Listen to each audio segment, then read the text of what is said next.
Today's Thursday, September 23rd, 2021. Coming up on Roland Martin Unfiltered, streaming live on the Black Star Network.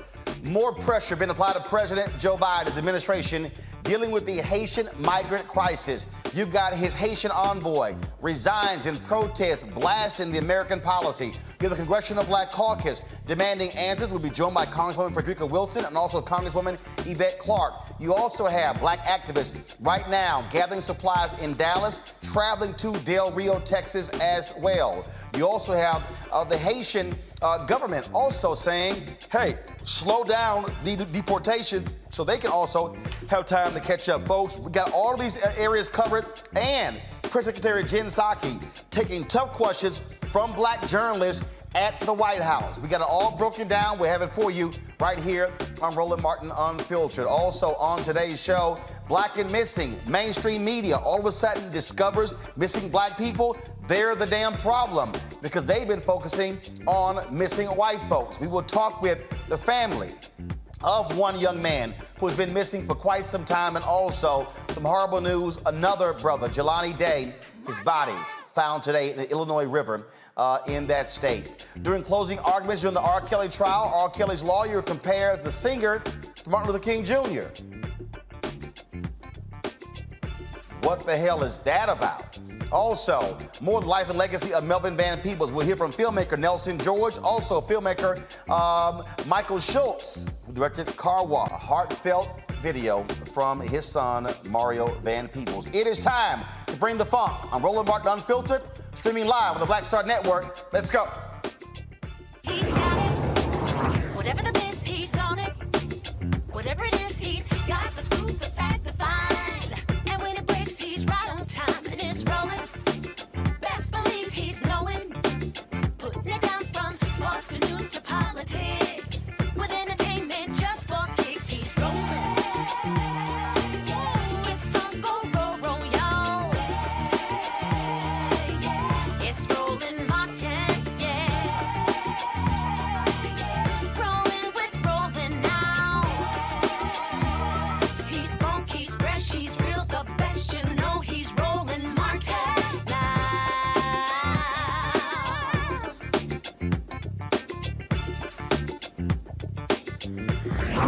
Martin. Far too many weak answers coming from the Biden administration as it relates to the Haitian migrant crisis happening on the Texas border. They continue to deport folks. They also are having more challenge them on their policy when it came to Border Patrol using horse reins to whip those individuals. The cops involved placed on administrative leave, but also what is America's policy in the treatment of Haitians? Why do we see a continuation of Haitians being treated far differently than Afghan refugees or even Cubans? We got comprehensive coverage on today's show. Joining us right now is Congresswoman Frederica Wilson out of Florida. Congresswoman, glad to have you on the show. I have been asking that question repeatedly. We know this goes back to the administration of President Jimmy Carter as to why America treats Haitians differently from Cubans and how they're being treated right now on the border. What answers have you gotten from Vice President Kamala Harris, from President Joe Biden, from others as well? Well, it is very clear, and it has always been clear, that there's a difference between the way they treat all black immigrants versus white immigrants. So there's racism at the border. It's always been there. And as the Congressional Black Caucus moves forward, we're trying to address that. Right now, we are demanding that all deportations to Haiti cease. Stop right now. No one needs to be deported to Haiti. Haiti cannot receive any repatriated people at this time. Haiti is not in the condition to receive anyone. And I see them moving people now on the airplane, going back to Haiti. Many of them do not even know that they're going to go back to Haiti. They have not just left Haiti. They have just left Chile. They've left other Central American countries. And some of them just speak Spanish. So this is 10 and 15 years ago, and they're repatriating these people to Haiti, and it must stop now. I am pissed. That's my new word. Pissed beyond my reservation. I am stunned that we are experiencing this under a Democratic president. This makes no sense. Now, you see the continuation of the policies of Donald Trump when it comes to Title 42, the usage of that. President Biden, then we was running, said he was going to be treating Haitians more humanely. What the hell happened? Well, it is my understanding that this surge came as a surprise. They were not prepared for the surge. They were not ready for them as far as shelter, as far as food, as far as water, clean water, sanitation. They just came. And what is going on? There is a cottage industry of criminals who have created this, I guess you would say, misinformation across the Western Hemisphere saying, you see, the Afghans were let in. They have opened the border. Just come, pay us. We will bring you. And so these people, the money that they have saved, and they were sending it back to Haiti, they're using that money to travel with these people to the border. So they're being hoodwinked to think that the border is open. However, now that they are there, this has turned into a humanitarian crisis for the United States. The optics around the world is not good for the White House. So they need to solve this problem today. And it begins with stabilizing Haiti. You cannot deport anyone back to Haiti or anyone to Haiti without stabilizing Haiti. And they have not done that.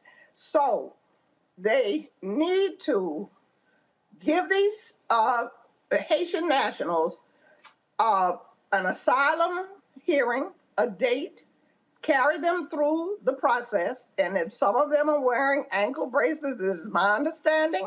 Some we have welcomed here in Miami, but it's still not enough.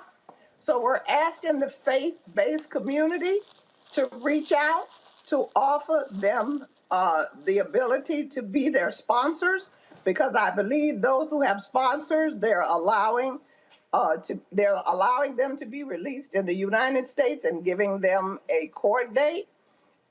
They have separated the children and put them on the Health and Human Services, because unaccompanied children have other guidelines that they're under. Who they are repatriating are Black men who we need here in America.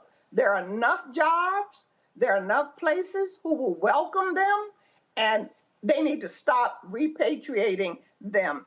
Some of these people have not been in Haiti for 15 years. They left to go and work in Chile and Brazil for the World Cup, and they have not returned.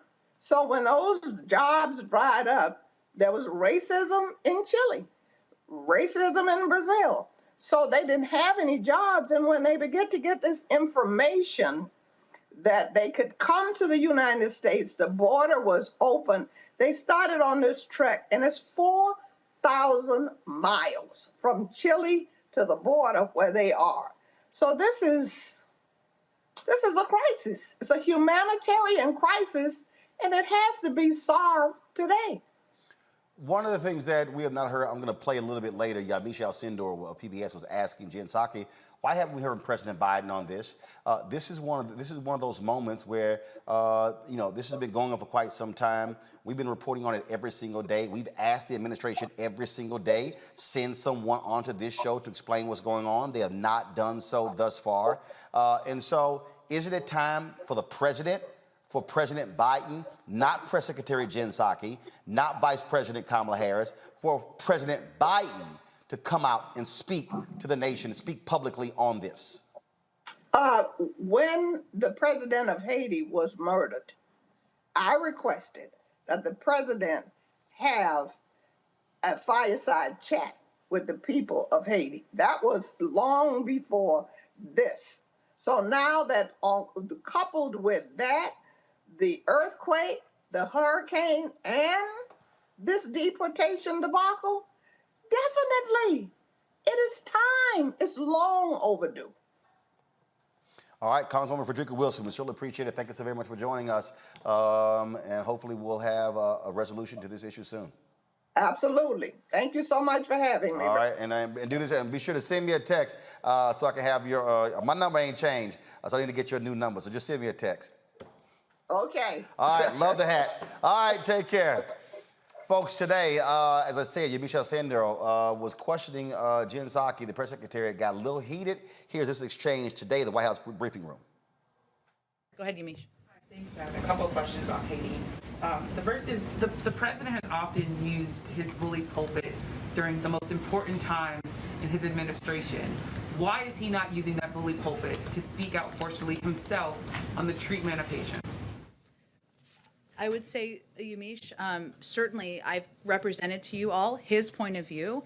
His point of view is also reflected in the actions that have been taken through the administration, including the investigation, including the change in policy. The Secretary of Homeland Security oversees these efforts and has been quite outspoken and quite visible on what steps we should take moving forward. And he certainly may still speak to it. Obviously, there's a lot of events happening here, including the UN General Assembly, COVID, and others, and I wouldn't rule that out. And just to say, respectfully, I just have a couple more questions. Everyone else got questions in. Respectfully, I understand that you are the spokesperson for the president. These are images that are traumatizing Haitian Americans that he promised to treat respectfully and with humanity.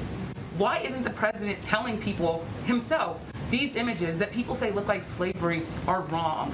Me as president, I as president, condemn them. How is he not doing that? Why is he not doing that? What are people supposed to take away from the fact that he's not at the bully pulpit himself talking about these images?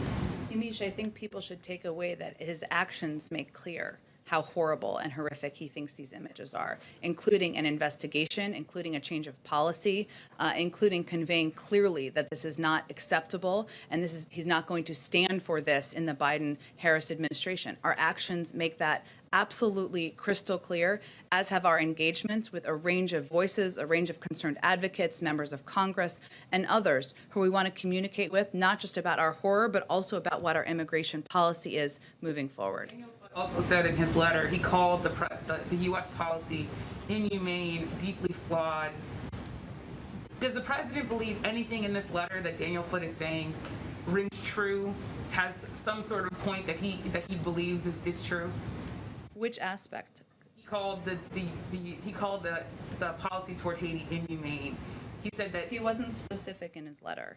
What I noted earlier before, let me finish, Yamish. What I noted earlier before is that we have taken very specific actions as it relates to the horrific photos that we're not going to stand for in this administration. I don't know if he was referring to that or something else. That's why I raised the point.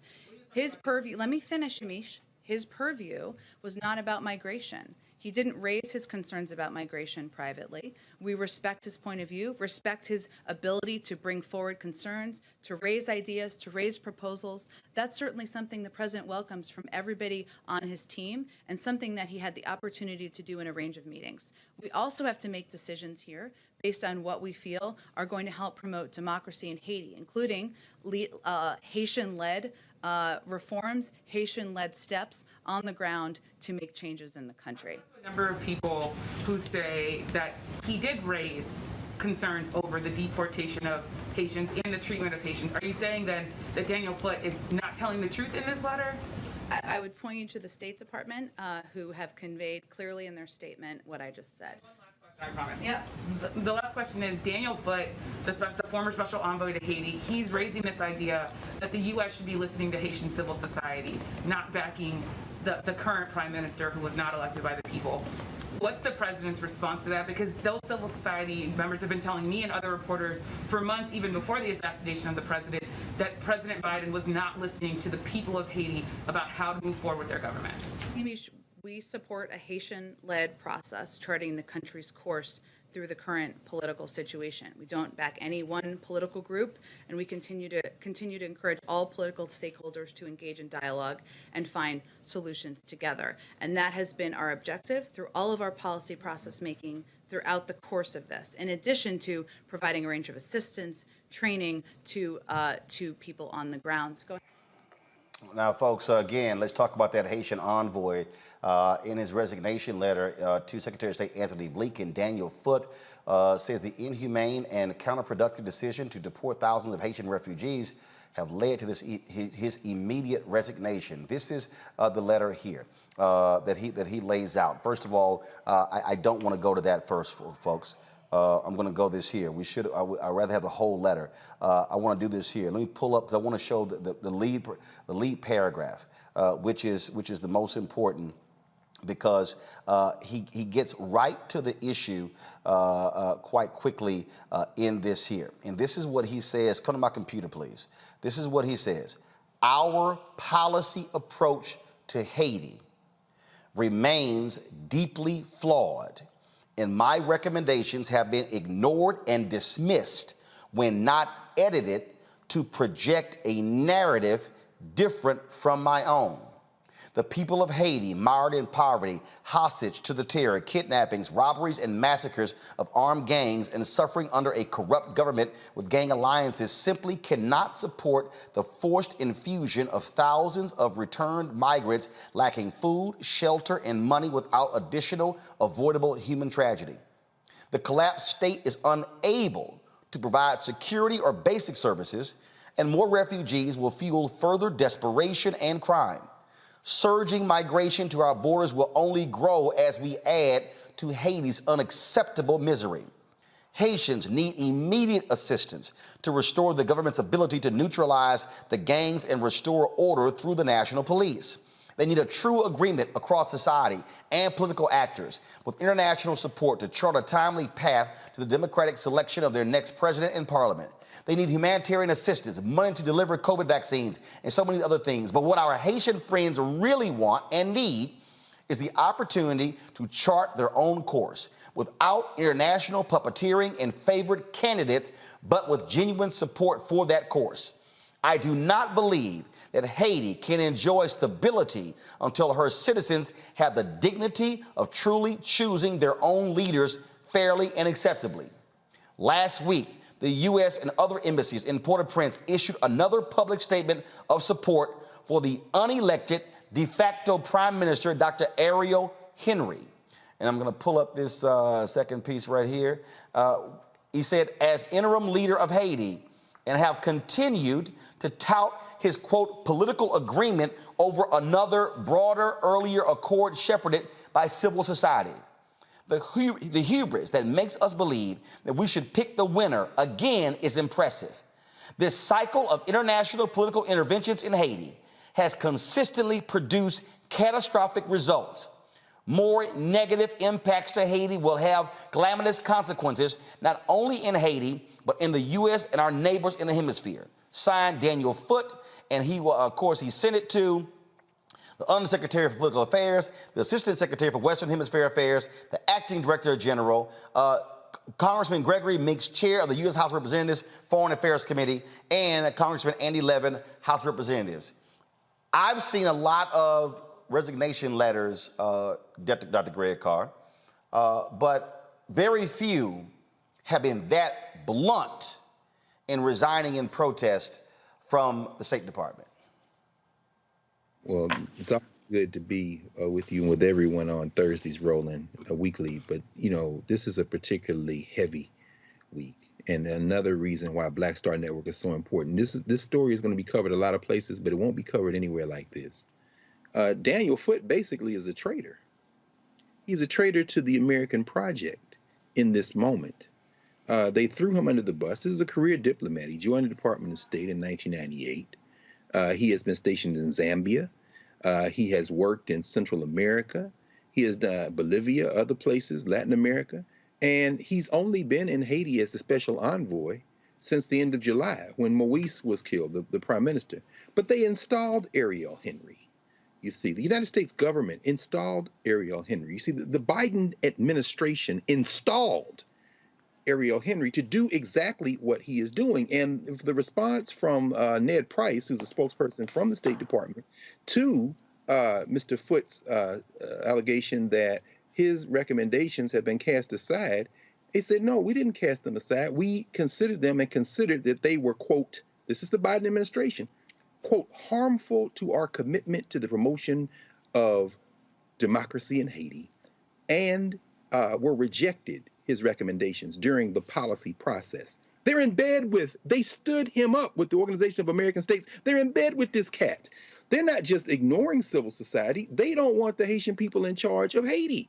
Joe Biden, you mummy. And so as they have mounted up, as they've mounted now, as many as 7 flights now, they've ramped them up. These flights have about 145 people apiece. And we heard Congresswoman Wilson talk about this. Some of the people have been in Latin America for over a decade. They left after the earthquake in Haiti in 2010. They went to work in the World Cup in Brazil in 2014. The racist Brazilian government, which ended up with Bolsonaro there now, began to expel them. That's why they ended up in Chile. And as she said, they have been assaulted. There have been rapes. There's been robbery and thieves and people lying and saying if you trade for this money to bring them to the Texas border. And what is the Biden administration doing under this Title 42 piece that the Trump administration started? Joe Biden, they've been using the excuse that we're deporting people because of COVID, and they appealed a federal ruling that said you can't use that excuse. The Biden administration just appealed that. They are deporting people, and they're going to try to deport as many of them as they can, or turn them back to Mexico, release some into the United States. But Foot, apparently, Roland, finally, brother, he's had enough. This is a career civil servant, a member of the senior diplomatic corps, who looks as if he has had enough. And when Jen Psaki stood there and lied to the face of Yamisi Alcindor, whose parents came here from Haiti, who grew up in Miami, who talks about that, I'm sure it was very personal for that sister today in that room, they revealed that this no good settler state don't give a damn about black people, and that includes Joe Biden. Reese Kohler, Black Women Views. What's really interesting here when we talk about what's going on here is, yes, there is an expectation that a President Joe Biden was going to treat folks differently than Donald Trump did. Mm-hmm. And Joe Biden has got some answering to do to black people. Absolutely. And I think he is, really passing the buck on this and kind of going in hiding instead of, using his bully pulpit, as Yamisha Sindora pointed out, to make a strong, forceful statement about this. I mean, he has been missing in action in terms of really speaking out forcefully about how inhumane and unacceptable this treatment is that we saw towards these Haitian migrants. And, I think part of the problem is that, he hasn't figured out yet what his overarching policy is going to be on immigration. He kind of got a get out of jail free card by passing the buck and allowing this narrative that Vice President Kamala Harris is over the borders and over immigration, even though she had a very narrow assignment for diplomacy and with the Northern Triangle nations and not over the border. But he let her take all the daggers since the announcement was made in March on immigration. Well, now the buck needs to stop with the president, the person who actually is over this policy. His administration, his secretaries are the ones that are appealing this ruling in Title 42. And so it's time for him to speak out. But I think the problem is that as a nation, we also haven't decided what we want to be when it comes to immigration. We saw Donald Trump, the last president, who was talking about build a wall, and he was so anti-immigrant, so anti-refugee, and yet he improved his performance with Latinos in 2020. And even in 2018, the Republicans made gains. And so we don't have a mandate within the party. We don't have a mandate within the country on how we want to treat immigrants, just the same way we are not treating Black citizens as first-class citizens. Look at what's happening with voting suppression and rights all around the country. And so this is just another indication recognition of the fact that we as a country have not grappled with who we want to be. And as a result, we continue to be who we have always been, which is inhumane, treating Black people, whether they're immigrants, whether they're Black citizens as second-class citizens, and inflicting more pain and horror. And there's absolutely no reason to be, quote unquote, repatriating Haitian migrants and refugees back to a homeland. It's their original homeland, but places they have not been for over a decade. So there are so many flaws in this, but I also have to point out, I know people don't want to hear about logistics and facts, but there is a logistical aspect here that needs to be addressed as well. Maybe this is something that Congress can work on. The fact of the matter is there are over 300,000 open asylum cases. These are people that have already passed the first threshold that are working their way through the system. They only approve about 30,000 a year. At the rate of approval, it's going to take 4 years to get through all of the open asylum cases. You have over 1 million quote unquote open removal cases where they've determined that these folks need to be deported. And there's a huge backlog with that. So we have an immigration system that is completely broken. Even if you don't even take into account the racism and the disparities with how different groups are treated, there's still a very, very broken immigration system that has to be fixed and has to be addressed so that people who do come here can be processed in an orderly fashion instead of there being chaos and instead of them saying, well, look at the optics of a bunch of 10,000 people under a bridge. We need to solve those optics instead of solving the humanitarian crisis that we're dealing with. So this is a very layered issue. I don't have the expertise to talk about U.S., Haiti, government interfering and all that nature and all that stuff. But I will say that this is a very layered thing, and it's an emotionally charged and traumatic thing that we're looking at. But there are so many issues that need to be addressed that aren't even a part of the conversation yet. Before I go to you, would you and my Congresswoman Yvette Clarke of New York. Congresswoman Clarke, glad to have you here on Roland Martin Unfiltered. You represent a number of Haitians in your district, a number of Haitian Americans. What are they saying to you? What are you hearing from them regarding this crisis on the Texas border? Roland, they are distraught, but they are not dissuaded.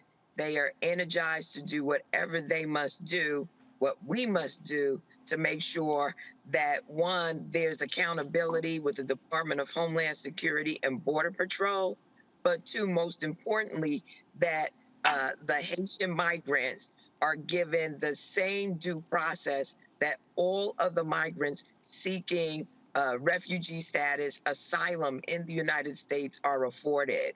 We are very focused. Of course, it is a traumatic thing to watch people of African descent, Black people, Haitian people treated in the way that we have seen. We know that this migration is a culmination of a number of very complex situations, and it is up to us as Americans to stand up for the creed that we are accepting of all people in our nation, that asylum is something that has been at the heart of who we are as a people. So my constituency, while disappointed, while very just angry and distraught over what has transpired, are energized to make sure that there is justice at the end of the day. This is, of course, Democratic administration. Bottom line is, if this was Donald Trump, folks would be raising holy hell all up and down. As far as we're concerned, there's no difference. How these Black migrants are being treated is wrong, and President Joe Biden needs to say something. He needs to be seen speaking. We've heard from Vice President Kamala Harris. We've heard from Press Secretary Jen Psaki. We've heard from CBC members, Congresswoman Joyce Beatty, the chair, and so many others. When is he going to say something that speaks to this issue? Because he pledged to treat migrants humanely when he was running for president. Well, now he's in the office. Well, it's my hope that he's hearing the outcry of the people. Certainly, we went to the White House to make it plain to them, we being members of the Congressional Black Caucus, me being the head of the Immigration Task Force, co-chair of the Caribbean Caucus and co-chair of the Haiti Caucus in the House of Representatives. I've made it unequivocally clear that what we have experienced as people of African descent was amplified in terms of the marginalization and brutality against Black bodies that we witnessed with these Border Patrol agents. We have asked that these Border Patrol agents be held accountable, and as far as I'm concerned, that means dismissed, and that there are a whole host of other actions that need to be taken by this administration. So we recognize that this was a digression that can be overcome. Right now, we've asked for the halt of any more repatriation of Haitian nationals back to Haiti. And again, that there be due process for those who are seeking refuge and asylum in the United States of America. I've seen the administration begin to move in that direction. I'm holding them accountable each and every day. As you know, we want accountability, we want transparency, and most of all, we want our people to be treated with human dignity. Congresswoman Yvette Clarke, we certainly appreciate it. Thank you so very much for joining us. Thank you for having me, Roland, and thank you for being on top of this issue, as I know you would have been. But this is something we cannot abide with as Americans, as African Americans, as Black Americans, and in my case, as a Caribbean American. This strikes at the heart of who we are as a nation, and this will not be the final word. There's much more that needs to be done, not only for these migrants, but for the island nation of Haiti. And I intend to be on the front lines and leading that charge. So thank you once again, and I appreciate the attention you're giving to this issue, Roland. Thank you so much. I appreciate it. Thank you so very much. All right, Faraji Muhammad, your thoughts on all of this. It is certainly increasing. It's a problem. We're seeing this all across. We're seeing, of course, activists work to pull together resources. They're doing that in Dallas as we speak. We're going to try to get Tamika Mallory, Reverend Freddie Haynes on the line as well. They're going to be driving supplies and resources down to Del Rio. I saw Pastor Jamal Bryant and others are going to be heading down there as well. Biden administration has got a problem, and I don't know who the hell is advising them, but they better fix it real quick. Oh, no doubt, Brother Roland. And this is why it's important for us to even have this conversation, because one of the big questions I was going to, would ask any Black political leader, whether it was Representative Wilson or Congresswoman Clarke, is what should the average Black American do right now? What should be done? Because I see Jay Morrison, other folks are talking about hitting the Del Rio. What about those of us at home? How do we help? How do we support? How do we get involved? How do we offer our, our services or whatever that can be done? I think that's a big question for us to create the sense of camaraderie, brotherhood, and sisterhood among the people. But the other thing I think is very interesting too, Brother Roland, is the fact that AP News reported this, that the criteria for deciding who is flown to Haiti and who is released in the U.S. are a mystery. According to the AP, they said 2 officials said single adults were a priority. And they said that if previous handling of asylum seekers is any guide, the administration is more likely to release those deemed vulnerable, including pregnant women, families with young children, and those with medical issues, and exempt unaccompanied children from expulsion flights on humanitarian grounds. Now, that's based on the previous policy. But that's not determining, that doesn't speak to where we are at the present moment. And I love what Reese had said in terms of where we are in this country on immigration. We know that there is a deep, deep level of racism when it comes to immigration in this country that we afford to white immigrants and migrants versus Black immigrants and migrants. And I think that's the problem. I think that's the problem. But we can't talk about that longstanding issue right now because we got thousands of people living under a bridge in Texas. So we have to ask the questions, why isn't there a criteria? What should the criteria be at this point? Press the president, as folks have been saying, continue to get people involved. But I really would love to see our brothers and sisters down in Texas, see what kind of support can we give them. And I'm talking about those who are in Houston, those who are in other parts, your hometown, Roland. I mean, what can we do as a people on this side of the conversation, how can we be supportive in this effort? Well, first of all, those things are happening. I mean, literally, as I'm sitting here, as we're talking to folks and going through this, give me 1 second. I'm literally texting Linda Sarsour, Reverend Freddie Haynes, and Tamika Mallory with, of course, Until Freedom. What they are doing they're having me supplies. First of all, pulling together supplies and resources. And one of the things that Linda just said is we now have an 18-axle truck that we don't even know what to do with, plus the first truck we had. People, she said, people were just waiting for folks to tell them how to help. So that's happening. But the issue that, of course, that you're going to have is if people all of a sudden just start sending stuff, you got to have a place to send it to. Right. Well, you can't. And so the problem here is folks are going down the Del Rio, but here's the first question.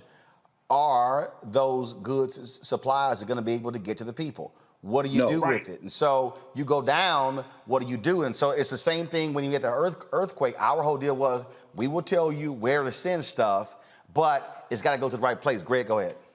No. I'm just rolling to the point. And I am equipped to have this conversation about U.S. interference in policy of Haiti and the government. And all these things are true at the same time. There isn't a broken immigration system in this country, particularly since 1965, the Immigration and Naturalization Act. What there is a determined attempt to curate who gets to come in this country and who doesn't. Mm-hmm. It's not broken.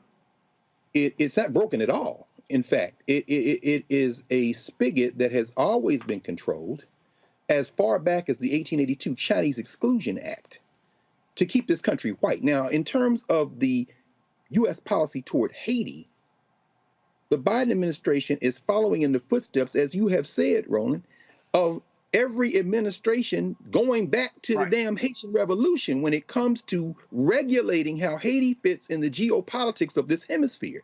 So that the corporate interests in Haiti, I'm talking about the people who make the draws and the baseballs in both the Haiti and Dominican Republic, that is what is informing the fact that after the assassination of Moise, when this guy went down there as Biden's emissary, the special envoy, in July, to now, they took out the person that the remnants of the Haitian government decided you be the leader until we get. The Biden administration is like, no, they vetted Dr. Henry, along with the Organization of American States. None of this is hidden. It takes maybe a few keystrokes and a couple of conversations to see.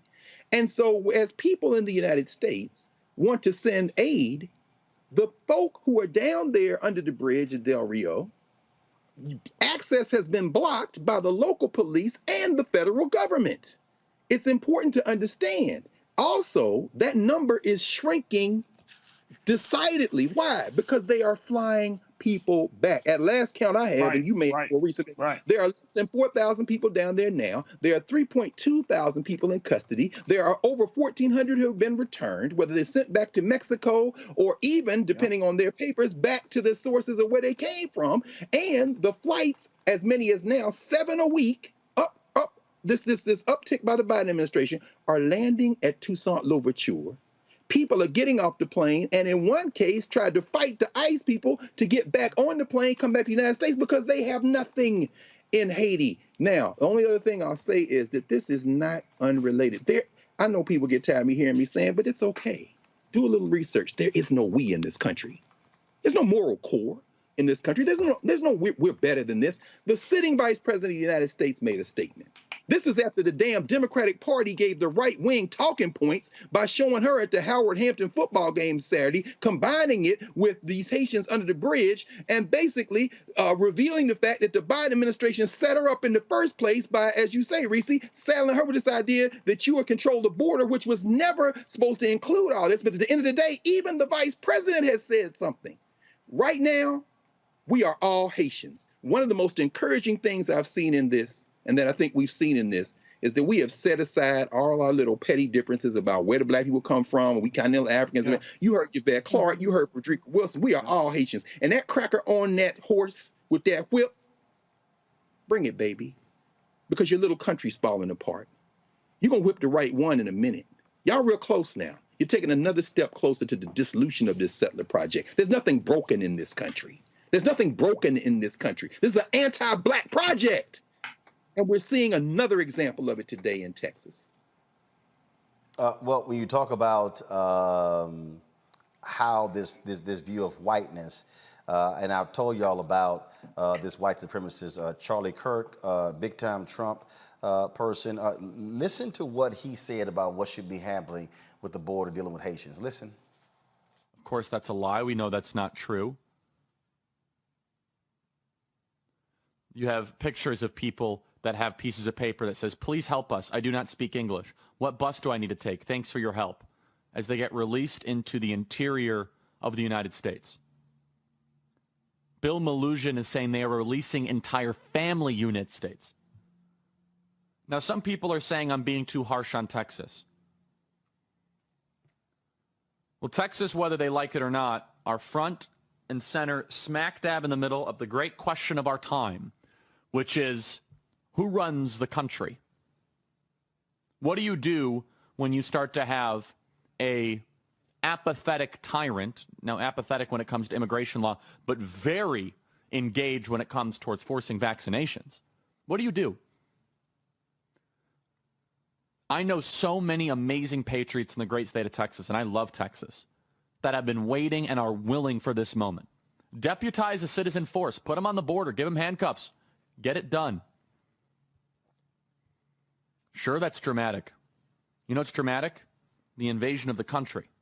We're going to talk more about that. We're going to talk about how the other side has openly admitted that this is about bringing in voters that they want and they like, and honestly diminishing and decreasing white demographics in America. We're going to say that part out loud because so many people in the corporate media are afraid to talk about it. Charlie Kirk here. Check out the Charlie Kirk Show podcast. Be right back. No, Charlie, we aren't afraid to talk about what you white nationalists have been saying and want to do because we've been calling that out. First of all, let's just be clear. You can't blame what's happening with decreasing white folks on migrants. Y'all the ones who stopped screwing.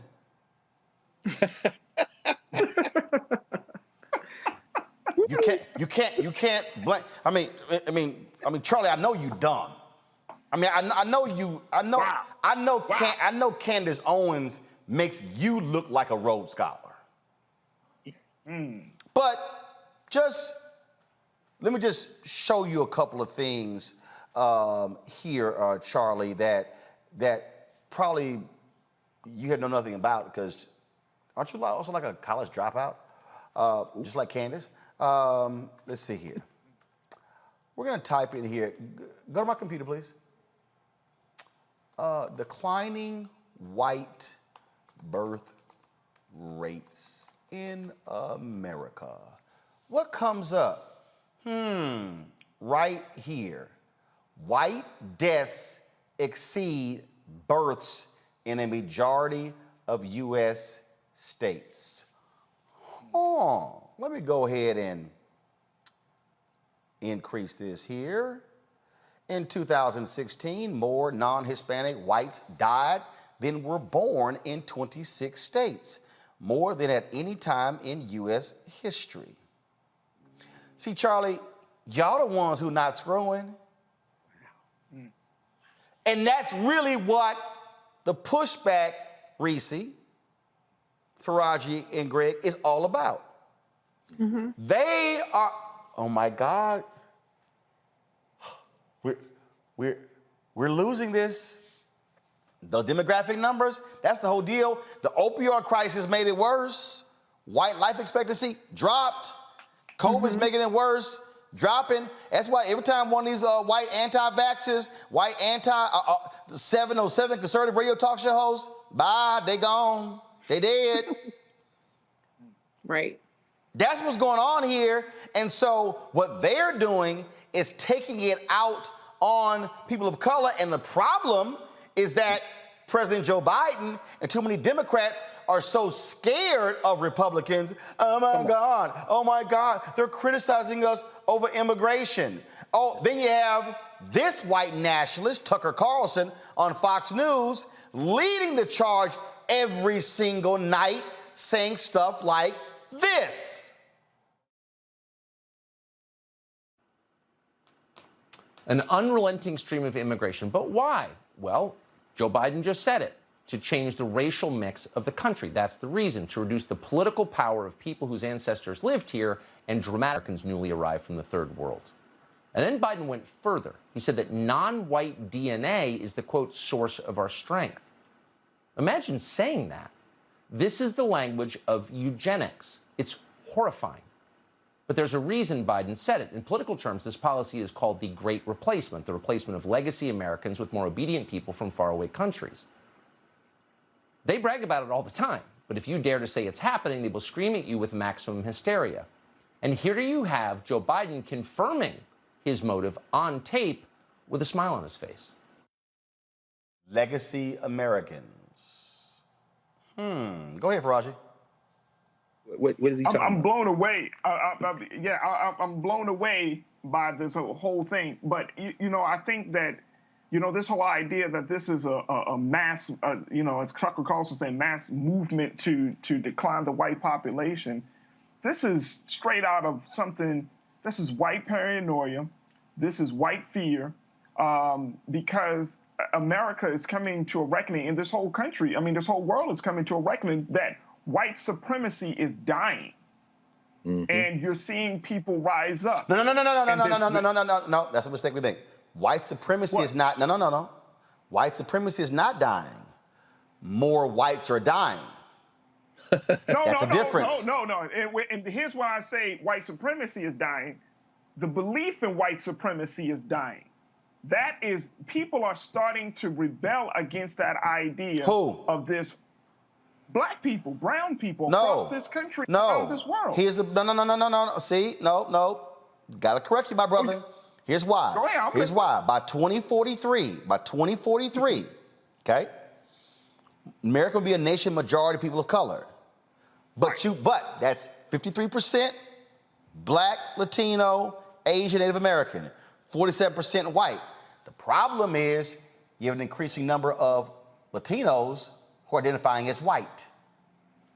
They are identifying as white right now. No, hold up. But then you also have Brother Roland, you also have an emerging number of Latinos and Hispanics who are pushing for not an identification with white, but they want to be placed in a different category, in their own independent category. I'm telling you, here's the deal. We're seeing it play out in Texas right now. In the last election, you had some Texas counties that were Hispanic counties saw a 200 to 300% increase for Donald Trump over Joe Biden.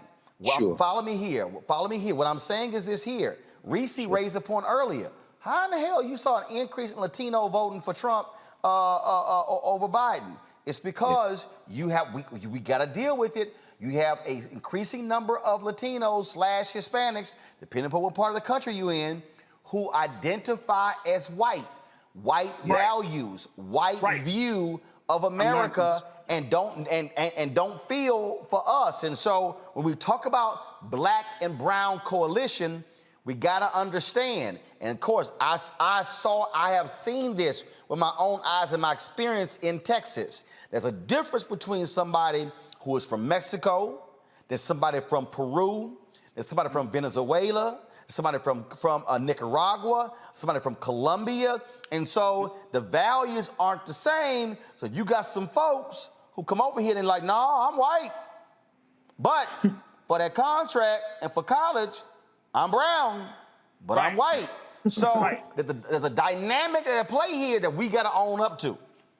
And I agree with you. I'm just simply saying that even with that dynamic at play, Brother Roland, the fact is people are tired of white people exerting their force, white people saying that they're better. That whole idea that white people should be in the leadership role, white people should be empowered. people are pushing back on that. We're seeing that literally every single day in this country. So what that other radio hosts and Tucker Carlson are afraid of is they're seeing their world going down and it's crumbling because the belief system that keeps this world up is flawed and is now being seen as a way to keep people slaves rather than masters of their own fate. Greg, go ahead. No, I mean, I think a number of these things work in tandem. The real villain of this piece is the nation state. Anytime you begin to parcel out rights and resources based on where you came out of your mother's womb, in other words, the concept of citizenship, you then enter people in a version of the Hunger Games. So we'll have a majority non-white country, but white people will then become the largest minority group in the country. And what holds whiteness together is anti-blackness. The hope for this country, and I don't have very much hope for it, and that's okay because I have hope for humanity. We have to understand nation state is a recent phenomenon in world history. But the hope for this country would be to ultimately abandon race logics. Charlie Kirk, who I would love to meet at the border, if he had the manhood to screw his little courage up and grab a whip and join him, I would love to join him down there and have a nice little dialogue. It would probably last about maybe the seconds it would take for me to erase all his bridge work with my fist. But we know he's not going anywhere near the border, so that would never happen. Charlie Cook and Kirk and the youngish-looking Tucker Carlson know very well that what they're doing is rallying the only thing that whiteness together, which is anti-blackness. And they're doing it exactly as you said. This, to quote Francis Cress Welsing and others, the public enemy, the fear of a black planet. Now, at the same time, there is nothing, as you said, Roland, there's nothing binding those who speak Spanish together. So, as you said, that caravan that left Latin America and came through Central America over those thousands of miles Representative Wilson talked about included Venezuelans, included some Cubans, included folk from other countries in Latin America, in addition to Haiti, included Dominicans. Dominican Republic and Haiti absurdly on the same island, but they were divided by a white nationalist project, this international, notion of whiteness. But ways I'm bringing it all together is once you reach the United States, you acquire, if you can get it, a version of enhanced humanity that we call citizenship. This is the problem. It's not just a U.S. problem, it's a global problem. Once you become or have access to American citizenship, you will do anything to preserve it, maintain it, and extend it because it comes at the expense of other people in the hemisphere and in the world who have citizenship in these other imaginary places we call nation states. So you will have Cubans, white Cubans for sure, but increasingly non-white Cubans who will say, if my citizenship will be preserved by voting this way, I will. It isn't just values, although a lot of people who speak Spanish are Catholic.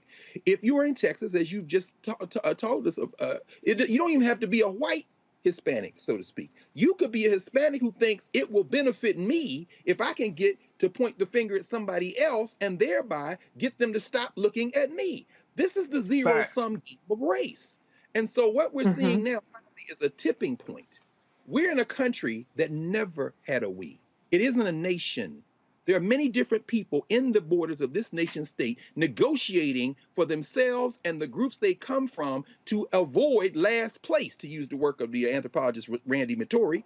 But this moment, when you see this white boy on this horse and Maxine Waters evokes enslavement, and Yamiche Alcindor goes after Jen Psaki, and she should have went after her with more barrels than she did. When Kamala Harris, we can debate policy decisions, comes out and speaks as the sitting vice president, and the president of the United States is silent because he is still chasing them three imaginary white voters who are not going to return the Congress to the United States to the Democrats in 2022, and he's going to lose the election in 2024 because the white party is unified around anti-us, and we are not unified because there's no logic in this country that unifies the non-whites because we're all too busy trying to avoid last place. This thing is headed for a fracture.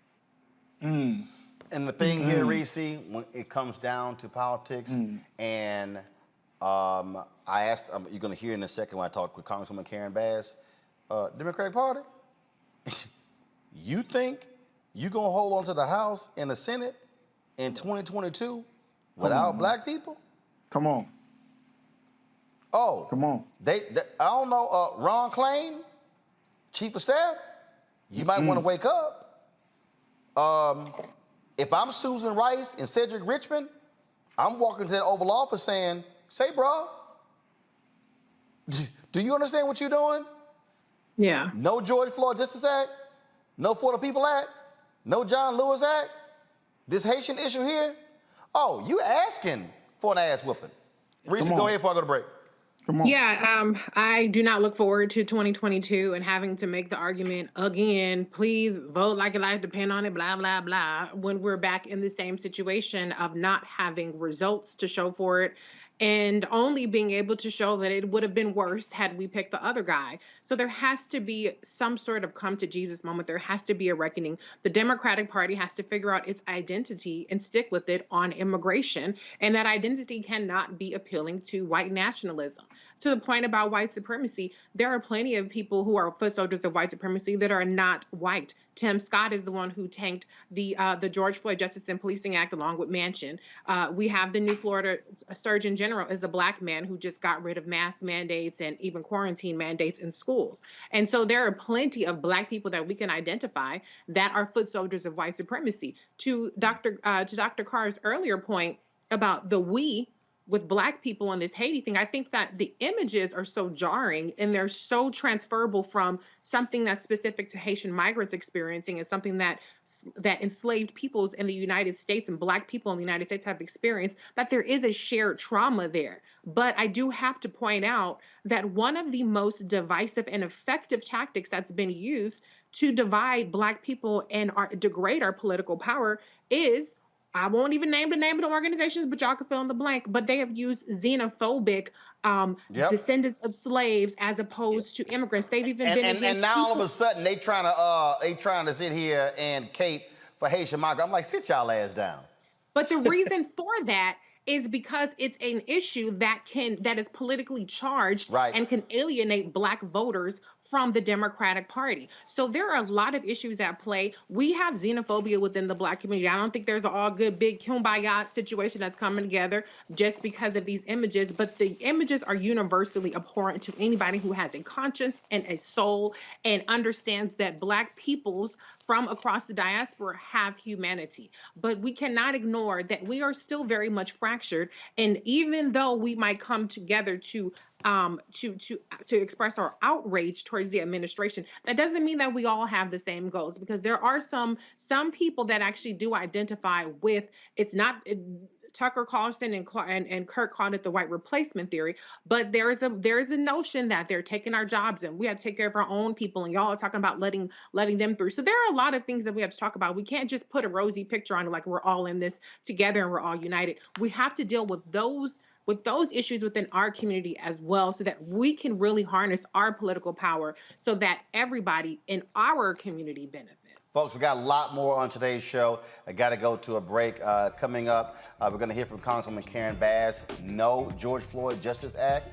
Where you at, Senator Tim Scott? I thought you were going to bring at least 10 Republicans with you. Same 10 Senator Joe Manchin are going to bring, huh? Yeah, I thought so. Also, we're going to talk about black and missing. All of a sudden, white media now trying to do stories on why there's no coverage on black and missing, because y'all punk asses the one doing it. Because you basically got white bosses.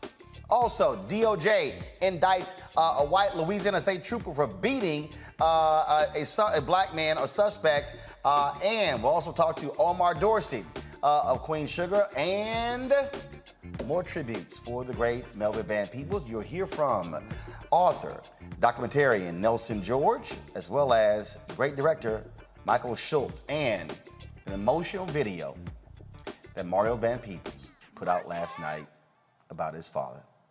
Folks, you're watching the Black Star Network. Be sure to download the app. If you don't have it, download it on all platforms, Apple, Android, Apple TV, Android TV, Roku TV, Fire Stick, Xbox, Smart TV. Support Roland Martin Unfiltered by joining our Bring the Funk fan club, where your dollars make it possible for us to do what we do.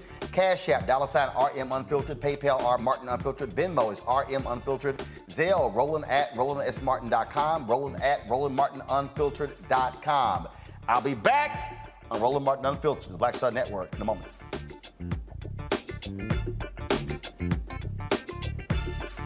I believe that people our age have lost the ability to focus the discipline on the art of organizing. The challenges, there's so many of them and they're complex, and we need to be moving to address them. But I'm able to say, watch out, Tiffany, I know this road. That is so freaking dope.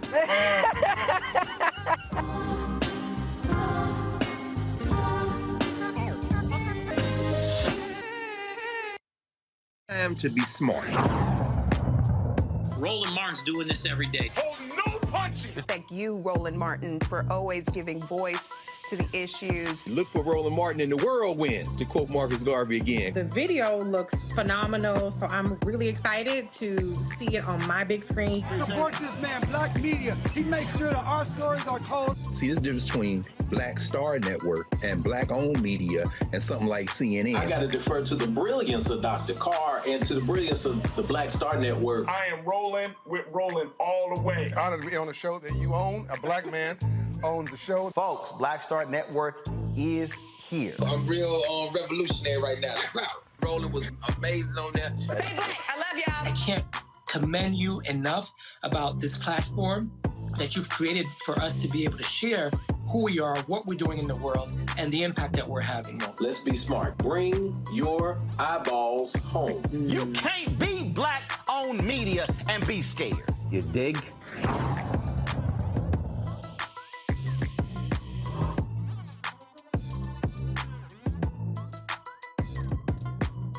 Hi, I'm LD Barge. Hey, yo, Peace World. What's going on? It's the Love King of R&B, Raheem Devon, and you're watching Roland Martin, Unfiltered.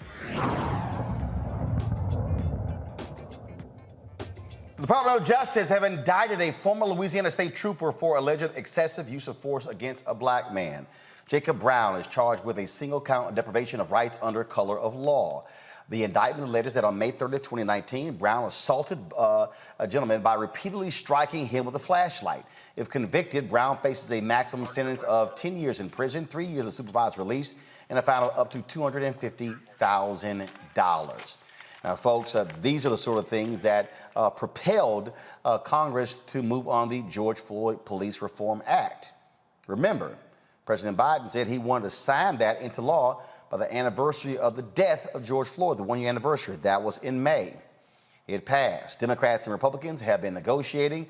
Senators Cory Booker, as well as Senator Tim Scott, have been going back and forth, had lots of conversations, lots of negotiations going on between the two. Well, guess what? Nothing has happened. There's no bill. Senator Tim Scott said he is disappointed with Democrats for the lack of willingness to compromise. Listen to this. Negotiations coming to an end? I am disappointed about it. I've spent several months working on it, and frankly, the amount of misinformation is remarkable from the other side of the aisle. It is disappointing without much of a question. Yes, Senator Warren said this morning that talks aren't over on their end, but I know you said that they were the ones that walked away from the table here. Yeah, I mean, the concern, of course, is that what they'll try to do is find some executive order and or slide it into reconciliation in a very partisan fashion, and that's unfortunate and likely. They both, in their statements, made it very clear that they're looking for a way to do this from a partisan perspective, unwilling to negotiate on behalf of the communities that need the help the most. They're going to just find a way to shove it into something in a very partisan. They're going to pursue executive order in a partisan fashion. You mean like the executive order that you agreed with? That same one, the one you agreed with under Trump? That's quite interesting. Earlier today, I talked with Congresswoman Karen Bass, who was involved in the negotiations on this. She has a different take than what Senator Tim Scott just said. Listen to our interview. All right, Congresswoman Karen Bass of California, glad to have you here. I hate that we don't have good news. We had you on before. There was a lot of hope that we were going to have the George Floyd Justice Act become reality. What happened? Well, I think, Roland, it was a question of never being able to get to yes. The Senator Scott, really a lot of it hinged on him because he was going to deliver the 10 Republican votes. And Senator Booker, compromised. He went off and negotiated a deal with the Fraternal Order of Police because Senator Scott said, If you can show me you can get law enforcement support, I'll be open to it. And unfortunately, once it became public, the unions started going after each other, and that blew that up. And, you know, I do have to qualify this by saying that the House of Representatives twice did our job. We passed the George Floyd Justice and Policing Act last year and this year. But I think Senator Booker just kind of threw in the towel yesterday because he felt that he could never get Senator Scott to say yes, even having compromised all the way down to the bone. So, look, there are a lot of us, frankly, who said we had no faith there were going to be 10 Republicans. Now, you had Senator Tim Scott and Senator Graham telling others, oh, they could bring 20, 25 along. And so the proof is in the pudding. Yeah, the proof is in the pudding. But, you know, Roland, I didn't have tons of faith. But when McConnell anointed Scott to negotiate the deal and said, whatever deal you negotiate, we will make sure it gets across the finish line, that was tons of reason for us to have hope. I agree. No. Let me be clear. First of all, making the effort to negotiate to get a deal had to happen. Right. But my point was, I felt no matter what y'all did, unless y'all just gave everything up, the Republicans were going to always just try to find some other excuse, you know. And the thing is also, Senator Tim Scott hasn't come out, explained himself, explained any of this. And the bottom line is what you just said. If McConnell said, what you bring to us, we're going to put forth, nothing, you know, it's like, you know, again, lock it down, make it happen. Right. But I will tell you how far it went. One, I told you that Senator Booker negotiated a deal with the police that they agreed to. If that didn't work, we said, well, what about the Trump executive order? President Trump put that forward. It's still in effect. And, you know, when President Trump put it forward, we didn't like it because it was at the height of the protests last year.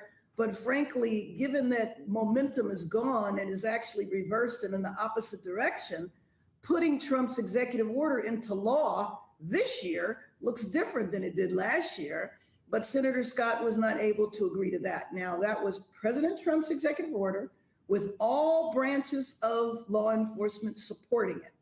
And so if you can't even agree to what is already in existence, then at that point you have to say that this is over, which is what Senator Booker did. So here's the dilemma that that Democrats are in. Democrats control the House. The House, as you said, passed it twice. The Senate did not pass it, but Democrats have but it's a 50-50 tie in the United States Senate. Democrats have the White House. I'm already hearing from people who have said, no George Floyd Justice Act. We've seen what's happened with the Haitian and Texas border. No For the People Act. I'm hearing people say, I'm not going to be excited and interested in going out there and voting next year. This is going to have serious ramifications for Democrats to keep control of the House and the Senate in 2022. So, you know, what are you telling the White House? What are you saying to, Majority Leader Chuck Schumer that, look, folks, understand, Black folks are not just going to sit here and look kindly on nothing actually getting passed. You know, you couldn't be more right. I mean, this is a devastating loss. The most important thing to me is the fact that an average day, 3 people die at the hands of police. So if you think about George Floyd's murder to now, you're talking over a year, there's probably been around 1,000 deaths involving officers. Now, I'm not saying all of them were like George Floyd. Some of them might have been appropriate in the sense that people might have been in the middle of a violent exchange. But without any transparency, without any accountability, with 18,000 police departments policing in 18,000 different ways, you know, it's really something that we were not able to bring about this change or voting rights or any of the other initiatives. We have to spend the time and help people understand that the problem in the Senate, as you well know, is that having majority is not enough. You have to have supermajority. But I believe at some point you have to look at that and say, if we're in control of the rules, then maybe we need to change the rules. What's next? Now we're hearing, President out of the White House, President Biden may take action utilizing executive orders. We asked that. We called on the administration to use its power to the fullest. I will tell you that the administration, in particular, Susan Rice, the head of the Domestic Policy Council, Cedric Richmond, were helpful every single step of the way. They provided advice, they provided support, and frankly, they had wanted to move much, much sooner, and we asked them to wait. So now that we have officially declared the negotiations over, we are calling on the administration to use every ounce of their power to move the needle forward. We might not have been able to pass legislation, but the administration can act. The administration has already acted by issuing instructions to the Department of Justice, or the Department of Justice rather issued instructions around chokeholds, around no-knock. You know that the investigations are going on. All of the stuff that Trump shut down is now back in effect, and the administration is acting aggressively. I hate to put all of the emphasis there, but until we can pass meaningful legislation, we have to use the power that we have, and that's the power of the administration. Now, when it comes to people voting next year, we need to talk about that. And we need to say that what we were able to get done, or what the administration was able to get done, in the absence of our ability to act.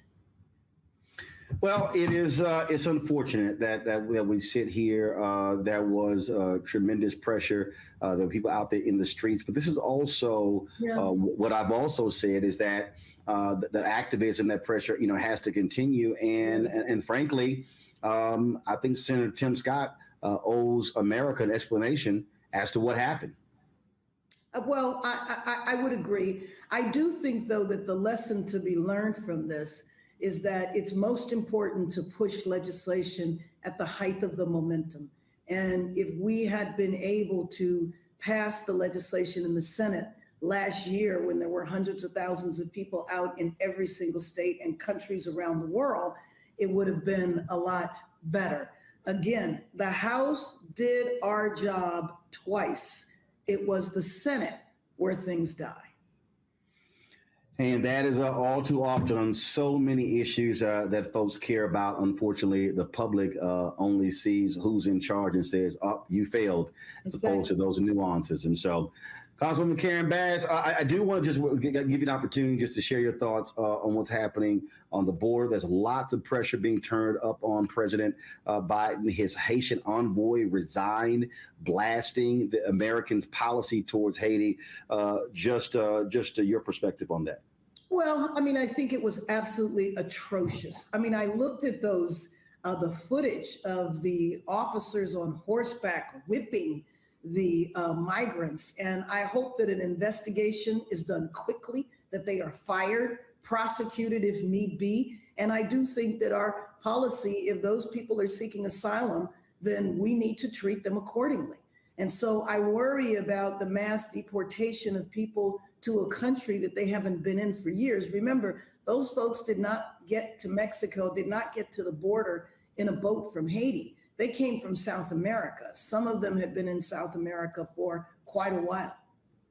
And then you're sending them back to Haiti, where there's what? Absolutely. Well, we continue the pressure. I've been asking for the administration every single day to have somebody come on my show to explain what's going on.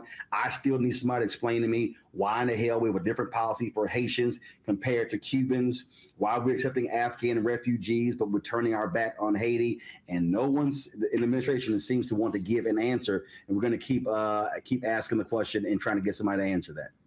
Okay. Congresswoman Bass, I got that laugh there. I appreciate it, Congresswoman Bass. Thanks a lot. No, okay, you're welcome. Thanks for having me on. All right, have a good one. Bye. Oh, man, folks, it is certainly unfortunate that we're not going to see the George Floyd Justice Act passed. And yeah, Senator Tim Scott, you owe a much better explanation than what you said. Folks caught up with you in the hallway there to say Democrats did not accept compromise Okay, detail that. Greg Carr, what do you make of Senator Tim Scott not being able to corral some votes? According to Congresswoman Karen Bass, Senator Cory Booker negotiated with the Fraternal Order Police. Democrats compromised on a whole lot of different areas. Scott couldn't deliver. No, he couldn't. No, he couldn't. You know what's so funny, Roland? I love that interview, man. And I love how you picked up immediately on that laugh. I got that laugh. She know what it is. I want to congratulate Timothy Eugene Scott.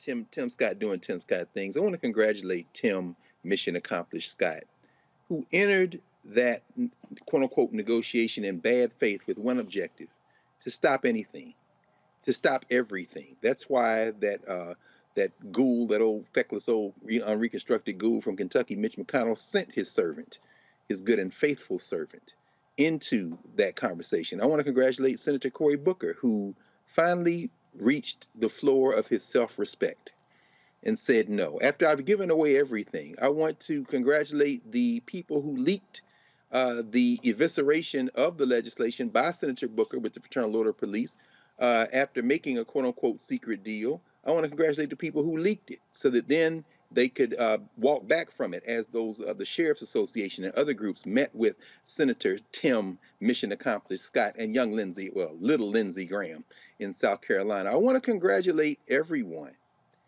in the white nationalist contingent who sent Tim Scott into that room with one objective and one objective only: to defend the paddle rollers. Don't let anything happen. And when you heard finally, which is why, again, when she laughed that laugh, this is a woman who managed the whole California legislature, who was on the short list to be Vice President of the United States candidate because of her capacity to negotiate, among other things.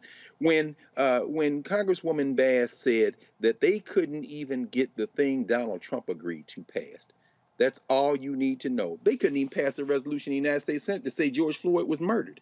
And guess who would vote against that resolution? Tim Mission Accomplished Scott. Young, good job, Tim. You're doing Tim Scott things. Proud of you, young boy. Faraji?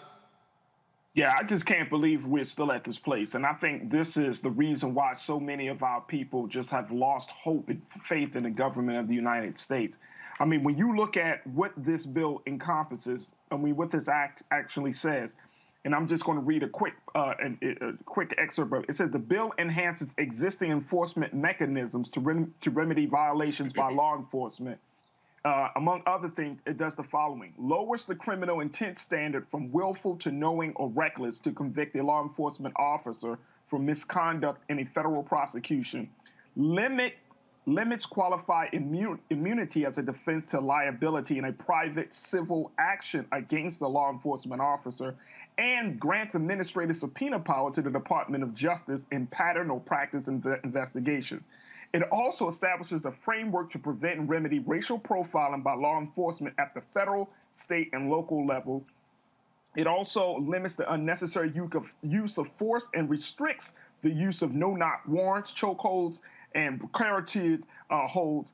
And it creates a national registry, the National Police Misconduct Registry, to compile data on complaints and records of police misconduct. I mean, when you look at this act is nothing more than providing some level of justice to the victims of police brutality in this country. And for this country, for this Congress to not get to make it happen, you talked about a Dr. Carr, Tim Scott, and all of the other, cohorts in that group. The fact is, this is exactly why America's in the place that it's in, because it does not even want to recognize truth. It does not even want to recognize justice. It's so wrapped up in its own wicked pursuit of power and partisanship. It can't even come to terms on simple things. This country doesn't even have a national registry of police misconduct. What's wrong with that? They say, it's qualified immunity. That's the problem. Police should not be civilly liable when they kill somebody. Why not? Why not? You could sue a doctor, can't you? If they kill you, can't you? I mean, this is absolutely insane. And for us to be in this place in 2021, after all of this unrest, people say, it is the reckoning of America. No, it's not. It's not a reckoning. It's the same damn thing. Nothing. Reese. I can't. Yeah, unfortunately, I think it's another example of how ineffective Senate majority. I'm sorry. How ineffective Senate Majority Leader Chuck Schumer is. Where's the leadership of the Democratic Senate caucus? They consistently drop the ball. They have the majority. There's no kind of filibuster reform whatsoever. They completely got rid of the notion of the talking filibuster, of the being present filibuster, as opposed to being able to filibuster through email. And so what I see is continuing to wave the white flag, and it's not going to be enough to go to the Democratic voters, to go to the young voters, and even going to some Black voters in 2022 and say, well, the House passed the bill, but the Senate didn't, and Joe Manchin and Kristen Sinema. That's the political reality. But people don't like to traffic in political realities. They don't like to traffic in practicalities and Senate process. And so this is a very unfortunate development. It's also very typical of the Republicans to basically put it out there that there is no getting to yes. There's going to be the runaround. Same thing happened with Obamacare, where Obama gave away the farm. I shouldn't say that. Obama made a lot of compromises to attract Republican votes, and they still did not support it. And so Democrats, I don't know how much more they have to endure to figure out that you don't negotiate with terrorists, and what they're going to have to do to figure out that Chuck Schumer is going to have to step the hell up and get some damn votes. He was fine in uniting his caucus against Trump, but now it's time to actually govern and lead and legislate. You don't get to fall back on, well, we're just trying to, obstruct the Trump administration, and well, they got the votes and they're going to be able to, to pass whatever they want to pass. You have to actually pass some shit, Chuck Schumer. Nobody ever mentions Chuck Schumer. We can put some of the blame on Cory Booker because he negotiated. Where is Chuck Schumer? That's right. Even in anytime something doesn't pass in the Senate, they go back to Biden. They go back to VP Kamala Harris. Where is Chuck Schumer? You're tweeting at Biden, today is a good day to cancel student debt, and you ain't passing shit in the Senate.